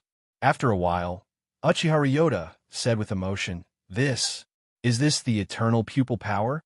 Not far away, Hyojin looked calmly at Uchiha Ryota, who had pulled off the antibacterial cloth and looked at the pair of eternal Manjikyu Sharingan in Uchiha Ryota's eyes. At this time, Uchiha Ryota's eyes fell on Hyojin. Although Hyojin was wearing a mask on his face, the inside of the eternal Manjikyu Sharingan was beyond doubt. So in just a short moment, Uchiha Ryota judged that the person in front of him was a very young man. So he was a little puzzled. Aren't you a woman?" "Why?" Hyojin said indifferently and perfunctorily. "That's just one of my puppets." Because he's going to fight against the eternal Manjikyu Sharingan. Suijin is naturally using the Yin style, which is his strongest Yin style. Uchiha Ryota asked, "Can I know your identity?" Hyojin took off his mask and revealed his face. Hyojin. Uchiha Ryota was not too surprised because when he was in the secret prison, he had killed a clone of Hyojin, so the person behind the scenes was Hyojin, which was also in his guess. Carefully looking at the Byakugan in Hyojin's eye sockets, Uchiha Ryota's brows furrowed tighter and tighter. "Why do you have such strong strength and those strange means? As far as I know, the Byakugan of your Hyuga clan should not have these abilities, right?" Suijin said slowly, "If the Sharingan can evolve into Manjikyu Sharingan, then why can't the Byakugan of the Hyuga clan evolve into Manjikyu Sharingan? And the Manjikyu Sharingan of two blood relatives can also merge into the eternal Manjikyu Sharingan with the eternal pupillary power. Then why can't the Byakugan of the Hyuga clan evolve?" Uchiha Ryota suddenly said, "So that's how it is." Hyojin didn't say anything more and urged, "Well, let's stop the gossip here." Uchiha Ryota moved his body and grinned. "Well, let me experience the power of your evolved Byakugan again. I don't believe that Uchiha is not as good as Hyuga." After speaking, a golden phantom was projected from Uchiha Ryota's body. Obviously, Uchiha Ryota, who knew the strength of Hyojin, skipped the boring test and directly used his best pupil technique, Susanoo. Huff! Huff! The huge golden Susanoo brought up a whistling gust of wind. Staring at the golden Susanoo in front of him, Hyojin was slightly surprised. Suijin has also seen a lot of Susanoo, and he has even personally used Susanoo several times after transplanting the Manjikyu Sharingan into his body. But whether it is Jishuei, Shinichi, or himself, the height of Susanoo displayed is about 10 meters, which is barely equivalent to the height of a 3- or 4-story building. But the golden Susanoo of Uchiha Ryota obviously exceeds this height. Looking at the golden Susanoo that has exceeded 40 meters but is still expanding, Hyojin's expression gradually became serious. At this time, Uchiha Ryota on the ground jumped high and flew to the diamond-shaped space on the forehead of the golden Susanoo and shouted, "Secret technique, Susanoo!" In an instant, the already majestic Susanoo became bigger and was covered with a layer of golden armor. Immediately afterward, a circle of golden flames appeared outside the armor, wrapping the whole Susanoo. Looking up, Hyojin secretly estimated close to 100 meters. This should be the limit of Uchiha Ryota. You're tuning into the Warrior Lore YouTube channel. Don't forget to subscribe and join us on this journey to catch the most captivating stories.